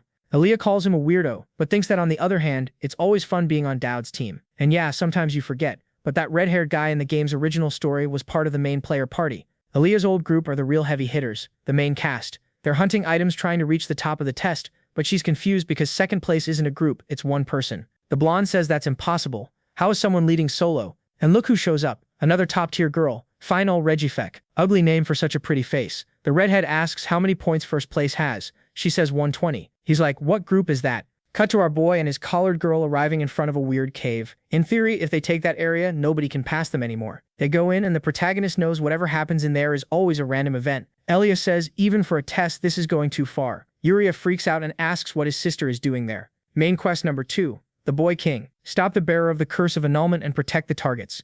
Lucien, the chain-smoking saint, and Yuria. Elia walks up asking if that girl is feeding this place with holy energy. Yuria stays scared and Elia says that by following the path of the Elefantes, she's going to save her. Then someone says they can't let her do that. A man in armor appears and says the saint is doing volunteer work. High combat priest Klein Garrison. Elia, confused, asks what he means by volunteer work. He says the saint is doing it by her own will, so they shouldn't interrupt, and he tells the saint to say the truth. She says yes, she's doing it because she wants to. Elia asks why she'd do something disgusting like that. Klein tells Elia to stay back and says she can't oppose the saint's will, because that's the same as opposing the Holy Empire. Elia says she's not opposing anything, she's saving someone who's suffering. Klein warns that at this rate she'll be stopped by force. Dode seems to recognize the saint, Lucien, one of the 3 people who uphold the Holy Empire's power and who, strangely, along with the Holy Emperor, has an absurd interest in demons. Saint Lucien is basically a puppet the Emperor uses to study those creatures. At this moment, the 2 sisters are being used to complete some kind of objective, and this setup was made on purpose to push Yuria to her limit. Looks like this is still part of the test, or they're pretending it is, because the protagonist says they're in first place and the saint deserves rest, so they already won. Klein says she's staying there until 2nd and 3rd place arrive too, and he's supposed to wait. The protagonist still trying to understand why Klein and Lucien showed up so early compared to the game. It's probably tied to Elnor evolving so fast. The problem is if Yuria goes berserk right now, everything gets worse. The Holy Empire will watch the Academy even more closely, assuming they haven't already figured out what's happening. Then the protagonist throws his glove and it smacks Klein in the chest. Klein looks confused. The protagonist talks trash and says he's challenging the idiot to a duel. He tells Elia to move aside, and she's like, "What are you thinking? Do you really think you can win a duel?" Klein asks if he has any reason to accept. The protagonist ignores him and tells Elia to grab the saint and take her to the infirmary while he handles this guy. Klein asks if he understands what kind of conflict he'll cause by doing that. What's the boy's title exactly? The protagonist says he's the Baron's son from some little farming town. Klein replies that a knight of his class can't be fighting someone like that. So Duel asks why he pulled his sword. "What, you panicking?" The guy draws his blade and says fine, then he'll have to deal with an undisciplined student. In the blink of an eye, he's face to face with Duod, and Duod goes for a quick draw and fires off a slash right at him. Perfect counter. Klein gets thrown back, the girls are confused, and the guy demands to know who Duod really is. Duod just says they'll settle it later, in an official duel, then he'll find out exactly who he is. Klein says fine. Looks like our boy actually managed to get an official duel, because now Atalante's saying he did something insane. Standing up against the Emperor's will is the same as standing against the entire Empire. How did he even ask for a duel in a situation like that? Dowd says she's the one who told him to seduce them all. And hey, while they're at it, why not seduce the Chancellor too? Since they're already here, why let her slip away? Atalante wants to know why he's doing this now. He tells her to relax. He took Lucien somewhere far away and safe. Besides, there's no way he can grab these women's attention with mediocre results. Politics doesn't matter when the goal is saving the world from demons, so the Emperor doesn't matter either. Atalante tells him not to forget he already has something going on with Elnor and Elia, and things could get messy. He tells her not to worry. Those two seem calm for now. The protagonist remembers his dad told him not to get involved in trouble, but he already got mixed up with the Angel, with Gideon, and now he's going against the Empire. Atalante says the Emperor himself is probably going to come watch. She doesn't know what he's planning, but he better remember how dangerous that person is. What won't this kid do for 2 sisters? No, wait. Nope. I'd get arrested for saying that. What won't he do for 2 adult sisters? There. Speaking of them, there's the little addict sister like always, smoking her cigarettes, lighting them and putting them out. And Yuria walks up, surprised. Lucien calls out to her. Yuri is about to say something, but the sister stands up and tells her to stay right there. The curse was about to strike, but she walks straight ahead, blade drawn, going in. Then Lucien seems to grab the chain too, warning her she needs to remember they're twins. And who's dyeing their hair here? Tell me. Scene changes and it's the day of the duel. It's an informal duel, so killing is forbidden. The first person to take serious damage declares the other the winner, or it ends when someone gives up. The protagonist knows he needs Lucien on his side, because she's the one who helps delay Yuri's awakening. And to keep this blonde girl with him, he has to win this duel, especially since Lucien is the eye of the Holy Empire. He needs to stop her from gathering too much information. He thought the Emperor would show up in person, but he only sent some 3D projection. Grown-up Atalante is thinking even the Emperor doesn't want to lose this fight. Suddenly Klein draws his sword and says it's too late to beg for forgiveness now. Still, he can apologize and fewer bones will get broken. Herman is already telling the protagonist it's better to give up. On the other side, our boy says he was about to tell Klein the same thing. Then we find out the Emperor told the kid not to attack the boy with intent to kill. The more pressure he puts on him, the stronger he gets. Because that's his ability? Damn, the guy knows everything about the whole system. Klein says it's kind of cheating, and the guy says it really is. He saw it in the past and never thought someone else would show up. And now Klein's sure that's how that guy reflected his attack. He has to avoid any hostility or killing intent. Yeah, this is about to get complicated. The human activates stored prisons. A bunch of buffs appear around his feet. He says now he's going to teach an insolent noble a lesson. In an instant, he's right in front of the protagonist, who activates that guide skill he got from Caliban. Then he releases Elnor's skill too, the one he gained in that fight, and uses it right away. A flash of black and red energy. Everything goes black and white. The mark of the fallen reacts. Klein doesn't understand what's happening. The protagonist raises his sword before the guy even moves, smacks into his blade, the whole ground explodes, and the arena gets blasted by wind in every direction. Atalante can't believe it, while the Emperor has this smug little grin. The protagonist's eye is glowing with Elnor's energy, and Klein is still lost. The pressure is forcing the other guy's sword down to the ground. The system says demonic energy is concentrating in the mark of the fallen. Oh, that mark she put on his chest, right? Everyone's stunned. The sky looks like it's cracking. What is that? A huge Elnor appears. Now even the protagonist is confused, and he realizes time stopped the moment she manifested. Klein wonders what kind of evil pressure this is. Elnor asks something about him fighting again. She tells him not to get beaten up and not to hurt her feelings. Then she touches the sword and tells him to give it everything. Something like that. Klein and apparently nobody else can't see any of this, so he keeps attacking, thinking he felt something for a second. And how did this kid block his attack? Then the protagonist drops the sword and says the one thing he can't do is kill this guy, and he just punches him straight in the face. The kid looks completely dark and intense. It's basically a sure you can. Klein gets launched into the sky. While he's suffering, the Emperor is laughing at him. Then he says that while he wasn't paying attention, the education standards in Ufante rose unexpectedly. Energy surrounds Klein, and the protagonist wonders if that means he won. Someone tells the student yes, so he tells those bastards to stop messing with the saint. The Emperor looks a little startled, and Atalante's thinking this kid has lost it, talking like that to someone like him. Now the Emperor is asking Atalante how this boy can be so rude in front of his highness. But a mustache guy cuts in and says not only did the Emperor send a knight to fight a child, he's also bothering the saint. It's Hatenju, the head of the tribal association, probably connected to that Lilu guy, another villain, and now he's looking at the protagonist like he likes what he sees. He says even if the kid is criticizing the Emperor, it's shameful to try to suppress him after what they did. The protagonist just stands there, waiting to see what happens. The Emperor says fine, this duel didn't really count for anything anyway, so that's that. He waves goodbye, saying he agrees. The boy isn't just talented, he's also sneaky. Then he and Klein disappear. But the scene shifts to the Emperor standing beside that cat girl Saras, telling her to assign an agent to keep an eye on Dayod Campbell. All feline and calm, she says she understands. Here comes the next one. The Emperor thinks the more he sees this kid, the more he's reminded of someone else. Back in the arena, the protagonist wonders if the guy really vanished, and he's declared the winner. Atalante sighs in relief, while Hatan says this kid is going to become a great duelist. Then he tosses him a lion necklace that boosts training efficiency. The protagonist catches it, confused, and Hatan tells him to visit the War Foundry anytime he'll take care of him. Like, what? He's eager to learn more about that strange power. The protagonist doesn't get why he received an item that was only supposed to be handed out in Chapter 3 of the story. Still, at least he caught the attention of the most powerful and most unhinged guy in the tribal association. Cut to Atalante, who finally lets her own potential slip for a second, asking how he used the vessel's power this time. He says it was luck, but she says even if he doesn't want to tell her. The Emperor noticed more and more people are going to come closer, so he'd better get ready. He just says it's fine, that's what he wanted anyway. Night falls, day comes, and someone completed a main quest, Echo of Sanctification and Seed of Evil +1. The protagonist says he has 4 seeds, and there are certain abilities you can only get with rare ingredients like that, like an item called the Eye of Inspection, which can check someone's stats once a day. Since it never fails, he's sure he'll know exactly who to challenge. He decides to test it, but looks at Trisha and says he doesn't even want to know her stats, whatever. He doesn't care about Percy either. But then he spots someone running around fast, and that's the perfect candidate. The rest of the students are exhausted, and he knows his current priority is Elia and Elnor. He activates it, and there it is. Elnor Tristan, Vessel of the Grey Demon. Strength, agility, endurance, everything rank S. Only luck is rank C, but honestly, we're the lucky ones for getting to see her. At that moment, her fusion is at 80%, and corruption at 2%. He's watching her when bam, she disappears and asks what he's doing. The idiot jumps and falls on the ground, and she says the person he asked her to watch isn't normal. There's a really weird pattern in their behavior. He pops up excited, saying it must have been hard. She says it was only possible because she's the president. Then she pulls out some papers and says she has the location records from what happened during the mid-year exam. The protagonist, hyped, runs up and hugs her, thanking the president for the great work. Seriously, calm down. She gets a little awkward, but now they're moving fast. He finds out the person stays at the clock tower until 7, and he knew this guy came to the academy along with the saint. Then he finds Jeffrey, who's actually Valkasis, the so-called boy king. Of course, that's the mission name. He turns and asks if he's Didub Campbell. The protagonist is confused that the guy already knows who he is. Technically, that kid is the prophet's chosen. Valkasis says the person Didud assigned to track him was really skilled. He couldn't disappear, so he just waited for Didud here, even though they're enemies.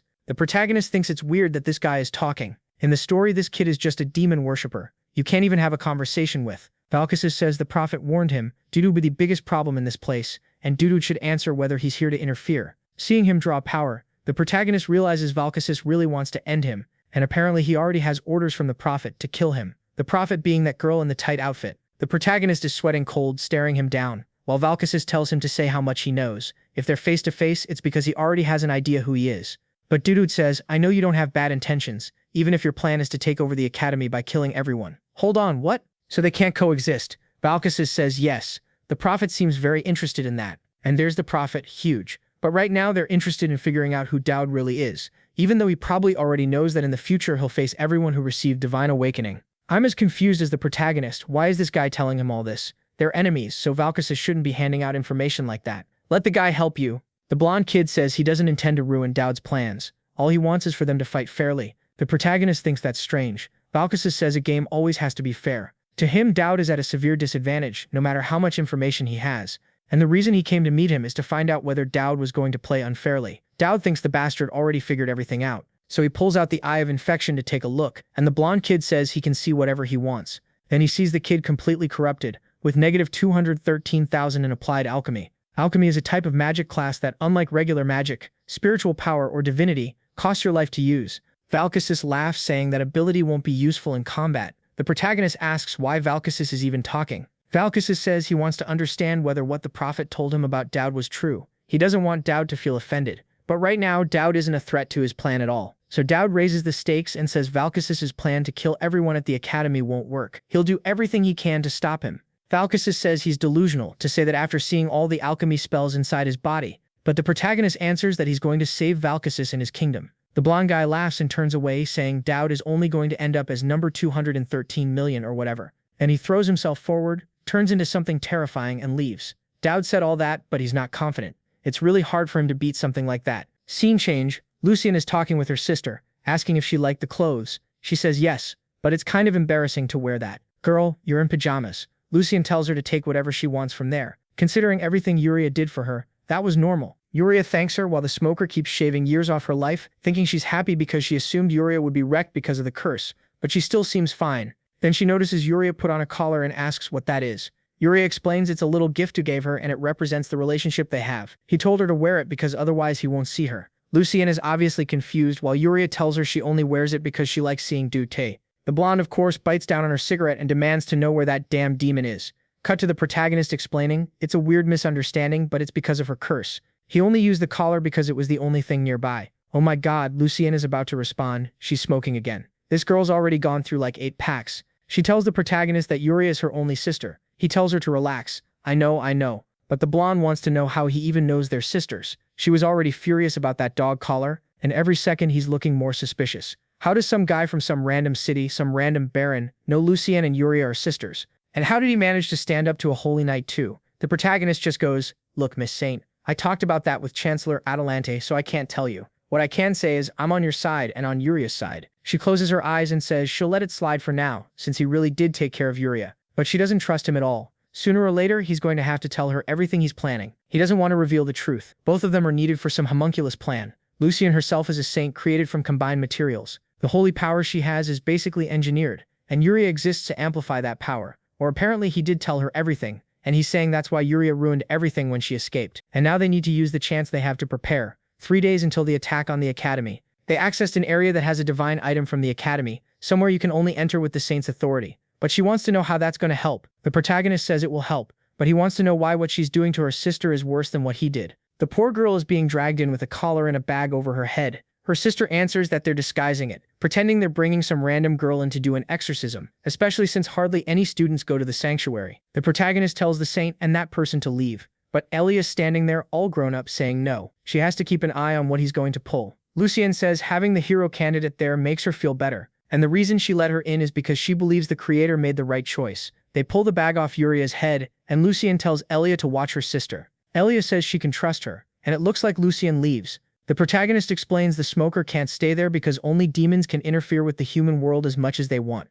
Angels and saints are different. They follow rules. That's why low-rank angels can barely do anything. Lucien walks out saying she'll wait for Yuria outside. The protagonist thinks he got lucky that Lucien trusts Elia. Elia can't believe they're trusting her this much either. She tells Yuria not to worry, she'll protect her. But Yuria freaks out when she sees the protagonist slash the sacred item with his sword. Elia doesn't really get it. Outside, the girl lights up another cigarette, thinking she doesn't get why everyone trusts this doubt so much. But she'll have to trust the choice her sister and the candidate made. She's sure he won't do anything reckless, right? And then this huge angel shows up floating in front of the boy. Seriously, what is that neckline? Elia is in shock that an angel actually appeared, and I'm basically about to go buy a button to fasten that thing up and keep my channel monetized. Angel of Virtue, A1101. Looks like Virtue is their rank, and the protagonist realizes she's a level higher than he expected. The angel moves her hand like she's doing some special move, and says she understands the human. She put the girls to sleep, I think. Then she comes down and tells him she remembers him, that she talked to her soldiers. Dowd immediately tells her to wait and not attack his mind to implant certain behaviors. The well-fed little angel looks surprised he knows that,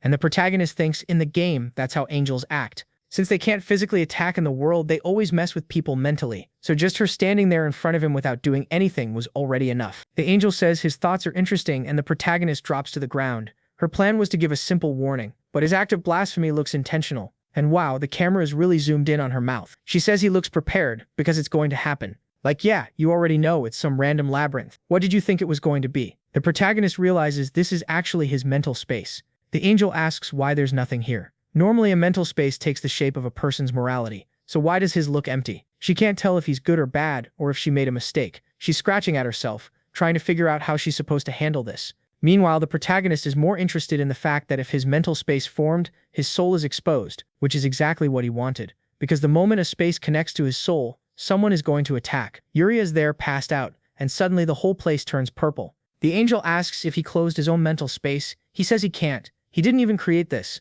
Something starts rising up the pillar, and the angel looks scared. She wonders what it is, looks again and says, once again there was nothing. That's weird. And then there's a little demon girl on her back. The angel turns in time to see it, but in the next second she's completely wrapped up in hair. I thought it was Elnor, but it's demon version Yuria. And the boy is there with his deadly charm switched on. He already took his shirt off. What are you doing, dude? Calm down. The fragment of the white demon got interested in him. She's staring, calling him beloved, and his chest is crackling where the tattoo is. The hair starts wrapping around as she says she always wanted to meet him. The angel doesn't understand, while the system says the authority of temptation and the charm skill are clashing. And oh my god, watch out. The demon is coming in like she's about to claim him. That tongue is huge, be careful. She asks if he missed her, and the guy, yeah, he's fully reacting. The protagonist knows that if he gives in to the temptations, he becomes her slave. Like, what do you mean I have to become a slave? But the angel yanks the hair and says that's enough. She starts pulling the demon girl away, telling the boy to stay still and be careful. The protagonist is impressed the angel is actually managing to pull her. Then Yuri attacks her. She lands a brutal punch right in the face. The angel hits back too. It looks even, but the angel gets thrown across the room and explodes into the wall. When she starts opening her eyes, Yuri is already coming in to hit her again. Boom. And the protagonist is just there, knocked out. He gets up and tells the white demon to stop, saying if she hurts the angel, he'll never forgive her. In theory, she's here for him, so she needs to let that girl go. The angel is getting beaten and telling the demon to stop. Yeah, she's not listening. So the protagonist warns the demon they'll see each other later. But if she doesn't stop right now, he'll throw himself in. Because if he dies in mental space, that's it. She asks if he's threatening her. He says yes. She says she wants him to do that more often. Then she accepts it and says goodbye, warning she'll come back to take his soul. She disappears and the protagonist says it was perfect. Now the angel owes him one. He turns and asks if that isn't true, and she immediately tells him to just say what he wants. Scene change. The girl who already shaved 10 years off her life is impressed. He managed to get Angel's steel. He says he's going to use it to create an item that can end Yuria's curse. Elia asks if one is enough. He says there are others. The reason to use that steel is because it's insanely durable and raises a person's level of divinity, and it can't be damaged by anything except another steel of the same type, or pandemonium magic. Elia says she gets it. They needed to find the angel to undo the curse, but Dowd says the fight hasn't even started. There's a lot of mess still coming. Elia and Lucien tell him to say it already. How is this attack going to go? They need to prepare. This time it looks like he's going to reveal everything, because he says he'll explain how they're going to save the school. Everyone's working hard. Elnor on paperwork, Persial at the forge, while Volcasus is just waiting. Elia's old group comments that the last train outside finally arrived. Their group is getting strong and nobody can stand up to them. The protagonist walks by, thinking it's funny how nobody knows what's really coming. It'd be nice if he could live a calm student life like this, but it's not like his real-life school days were good either. Then out of nowhere, the prophet shows up to talk to him. My latex girl, she says she's what he should call the butterfly effect. He doesn't get it, and she says everything he's been doing put her right in front of him. He wants to ask something, but in a second she's behind him saying it's weird how he seems to have everything under control. She thought he'd be strangely skilled, but he's extremely normal. How is someone like him lasting as long as the demons? The protagonist has no idea who she is or who she was in the original story. He asks who she is and she says she's his #1 fan. What? She's basically like, what the hell? She throws herself at him saying she's sure she's better than all those demon girls. And he's just confused. What happened? Why is this girl here? Where did she come from? Then she pulls out a paper, no idea, and says she found the key and he really is careless. The protagonist doesn't understand why is he in a situation that feels dangerous, but the system isn't notifying him. And now this girl is sitting in the back saying those girls are getting way too close and she wants to kill them all because none of them know who he really is. She's the only one who understands him, the only one in this world who can look him in the eye. Not even another villain or the demons can do that. I'm trying to figure it out with you. She says she knows he's been preparing for the fight against Valkasis. He thinks it'll happen tomorrow and he'll handle it. But what if the invasion happened today? She says she wants to believe in him even more, so she wants him to show what he's capable of. Yeah, she definitely did something, because the whole barrier is starting to break. Poor Elia is there with her group, eating snacks, saying it's delicious. The two of them are chatting like, oh, you're so amazing, hero candidate warrior. Elia says, I'm not that strong. And the other one goes, no, you are. You've been training with Daud, but none of that matters. The whole academy starts shaking. Everyone's trying to figure out why the barrier looks like it's cracking. Come on, Lulu, don't you like a fight? Wake up. Hey, little witch, you too, everybody up. Seeing the crack in the ceiling, Elia knows every evil creature nearby is going to notice it right away. My wonderful beloved Atalante is already getting close. She activates some magic over there, looks like she's reinforcing the barrier, while thinking this all happened way faster than Daud said it would. If this is part of his plan, he's got a lot to answer for. Yeah, not this time, sweetheart. A teleportation magic circle appears above the main tower. And that's it, the monsters have arrived. The poor background characters are all in shock and the street is already swarming with creatures. Meanwhile, Valka says the kid was naive to think the enemy would ever reveal the date they were going to attack. Enough, Daud, I've waited long enough. And those monsters, one of them is there grabbing the kid's big head with its huge tongue wrapped around him. But hold on, our dear Professor Conrad comes tearing in, ripping through them, yelling at those idiots to take this seriously, because this isn't some kind of rehearsal. Wow, those were hero candidates, Elia's friends, oh for the love of God. We're screwed. Conrad looks up at the ceiling and knows the biggest problem isn't even the portal creatures. It's the fact that if the barrier isn't restored, they'll have zero protection. How is the Chancellor supposed to fix that? The blonde kid is telling everyone to group up, but the beast won't give them time. The soldiers, poor guys, even more random than the students, charge in.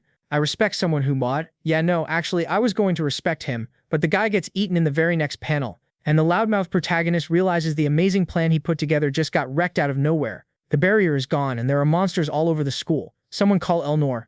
There she is with her sharp sword and that huge hat, asking if he didn't hear the evacuation order. When the protagonist sees her, he remembers he has to come up with a solution no matter what. If that's not possible, then at the very least he has to fight. She walks up, telling him to answer her and stop acting like he can't hear. Ophelia screams for everyone to regroup with the student council. Elnor tells him to go on ahead, and the protagonist says he's going to need Elnor's help one more time. If she follows him, they can save the school, and explosions are going off everywhere. At the same time, Ophelia is calling for Elnor. The protagonist goes for the emotional angle, telling Elnor to remember everything they've been through so far, all the incidents. Since the beginning, back on the day of the train accident, he might be weird, but when he says he has a plan, he's not lying. Ophelia is ordering Elnor to bring that kid over already so they can leave, and then Elnor lowers her head, apologizes to Daud and says this is the last time she's trusting him. Okay, thank God, I thought she wouldn't. So the two of them run off in another direction, while Ophelia thinks Elnor is being an idiot. Elnor tells the protagonist to spit it out. How are they going to fix this? He says he knows someone who's here. He runs up to some hooded people and asks for help, and they say they can't do anything. But the kid says he knows they were sent by the Emperor after what happened in the duel. They're here to observe, and they're exorcists. The hooded ones keep denying it, and the protagonist tells them to stop pretending. He knows their only purpose here is to keep an eye on him. The white-haired girl answers that it's true, so what? It's enough that he's alive. The protagonist realizes those bastards don't even care if the academy gets destroyed. Because of those two, he won't die, but then he'll lose the contest against Valkasis.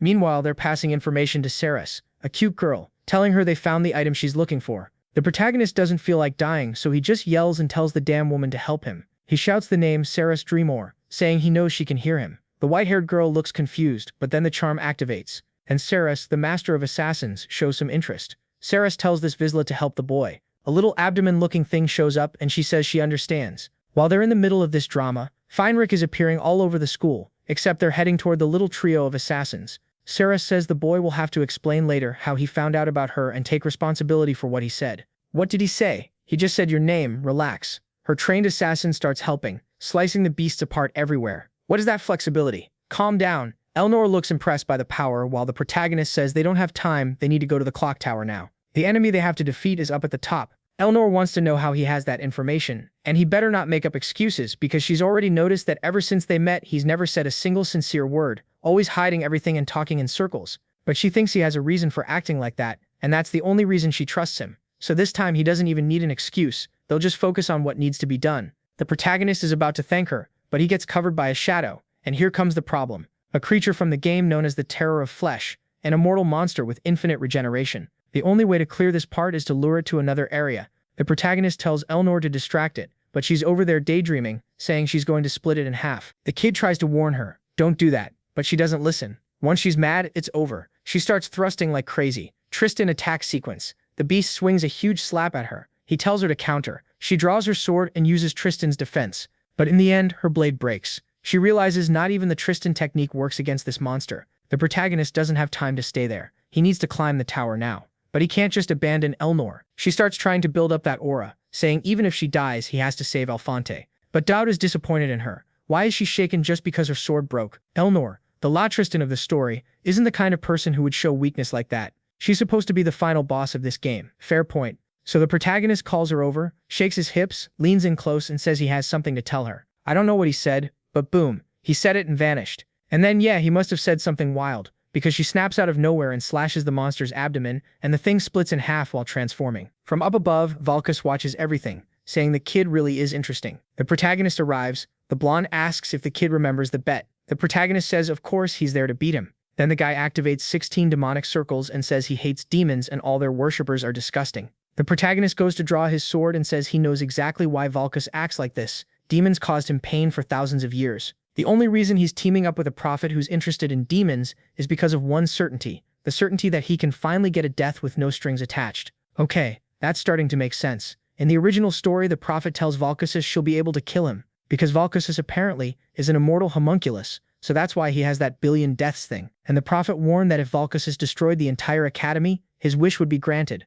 After years and years of waiting, he decided to trust the prophet. Valkusus asks how the kid thinks he can win if he knows about the promise. Dowd answers that if he didn't know, he wouldn't be so confident. The blonde says fine then. If the kid knows the situation, he also knows he has no choice but to attack. Valkus's curse is that he can only die in a fight where he's using 100% of his strength, and the protagonist tells him to go all out. Scene cuts to Elia saying she never imagined she'd experience this with her friends. Yuria asks if they're really going to do it, while Lucian says she trusts Elia's timing. The three of them are on a catapult, and Elia tells them to get ready. Yuria pulls the lever, hits it, and they get launched. Did the protagonist tell them to launch themselves to the top floor? Back in the fight, Valkusus tells the protagonist to prove he's not just talk. Unfortunately, Dowd is confused, because right then his brain was freezing up. He remembered the attack patterns perfectly. Tentacle in zone 223, then a laser you have to duck. He knows phase 1 is easy. He wonders if he should use Tristan's defensive technique, but in the end he follows instinct and just dodges. It's like he's torn between using the power he has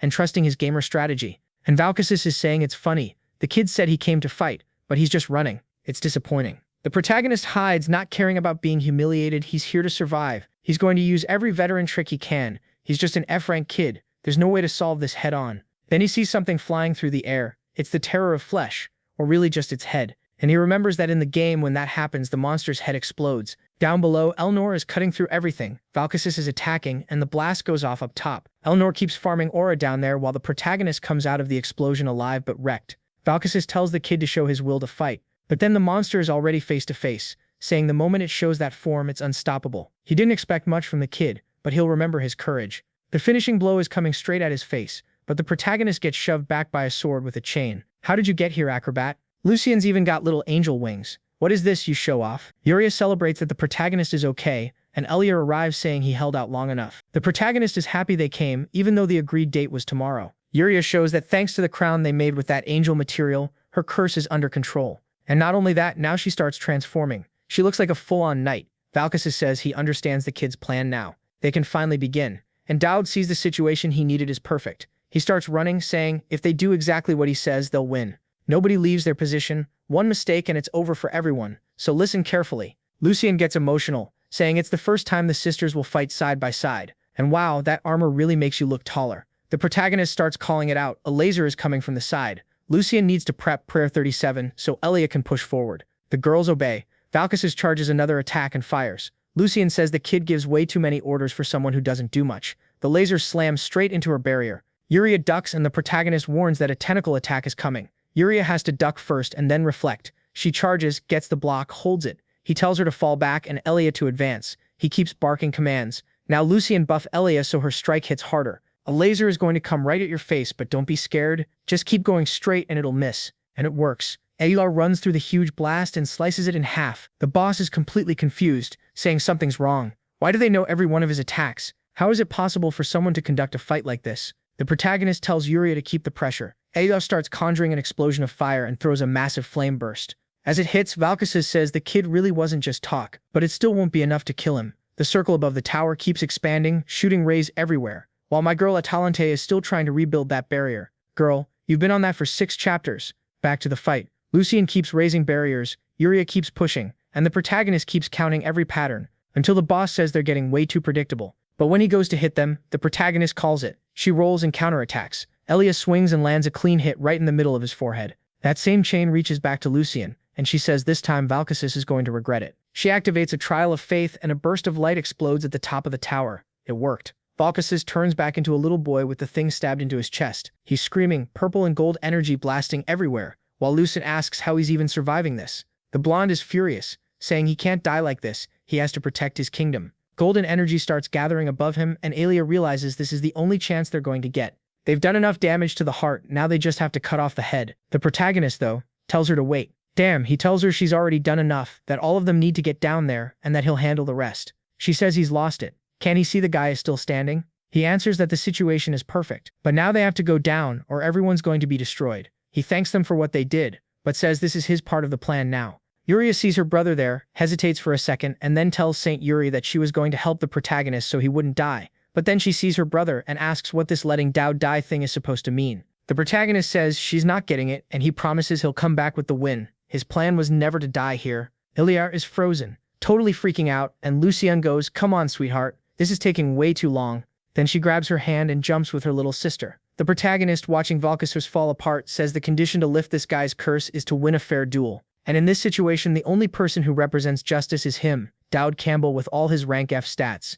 Then he combines the soul link with the demonic essence, and he asks Calivan if it hurts when you die. Calivan asks if he's an idiot for thinking it wouldn't. The protagonist laughs and says he's never asking that bastard for advice again. With that, he activates the stigmata skill. Out of nowhere, the whole place goes dark. Purple lightning starts striking the protagonist. He spits blood and sees the little boy at the back of the room. He crawls over there. The kid's blood is more purple than red. And after all that, he finds Valkisses sitting there, just watching the whole empire go up in flames. Everything is being destroyed, until he senses someone and looks back. It's the protagonist, and he tells the boy he needs to be careful, or he'll get stuck there with him inside those memories. The protagonist, though, tells Valkisses to cut it out with this winning one by one thing. He's gonna save the kingdom and save him too. The blonde kid laughs, saying the boy clearly knew the risks, but still went all the way. He truly won. I don't know what happened, but he held out his hand to the blonde kid and saved him, because the barrier started rebuilding itself. Atalante, who definitely talks a big game, couldn't do anything in the end. It was only the protagonist who fixed it. The portal disappears from the top of the tower in a flash. The main quest is completed. He gets 1,000 total points, and he also unlocks a special interaction with the Inquisition. When the protagonist starts opening his eyes, guess who's there? Full lips, sitting in his lap, asking if she came up there right after he beat the monsters. She says yes. He asks if she's mad, since he left her down there to talk to the weird kid. She answers that her anger is for a different reason. She ran into the hero candidate and the saint on the other side of the tower, and it looks like they all helped him beat Valkisses. That's weird because she's the one who should have been brought along for a decisive moment like that. The protagonist doesn't get it. Is this jealousy, or is her pride hurt? He gets up and says she shouldn't be jealous, and she tells him to drop dead, saying no way. The protagonist thinks everything worked out. Now Calivan's and Valkisses' souls can rest in peace. He tells Elnor to stop looking at him like that. What's with that mischievous little face? He says now they'll have to get ready because the rumors are probably going to spread everywhere. She says she's not that interested. She's more interested in that dinner he still owes her. Then the scene changes, and everyone's celebrating that they're finally going to have vacation from that damn school. And what's the smoker doing? Shaving years off her life, wondering how Dowd knew Valkisses' weaknesses. Yuria says he's always been a meticulous kid. The important thing is that in the end, everything worked out. Her sister says she can't relax that much. It's not like the Holy Emperor is going to give up on their plan since both of them are part of some homunculus deal. Yuria answers that now he'll have to hunt them down, and it won't be so easy anymore, until someone comes up and tells her for the love of God to put out that little cigarette. Oh, it's the little witch Phenol, who only shows up now, huh? The scene switches to Elia's room. She's insecure, wondering if she really has what it takes to deserve the title of future warrior. Her friend says she was definitely a key piece in that last attack, but Elia feels like she's just blindly following in her brother's footsteps. Wow, walked by and gave those thighs a good squeeze, girl. Scene switches to the protagonist, talking with Atalante, who says the boy is definitely going to be hunted by demon worshippers now. He says it's way too late for her to be saying that he's been in this for a long time already. Then she tells him to rest and remember he's still a student. Dowd stops to think that so far he's only cleared the second chapter, and he needs to figure out what's going on with that so-called prophet. There wasn't any female demon worshipper who played that role in the game. Then Atalante tells him to go along with it. He's standing there not understanding anything. Go along with it? What are you talking about? She says the boy is supposed to go with Elia to visit his family. Damn, go with Elia and with Elnor? Girl, can you just do that? Just send women wherever you want? Oh right,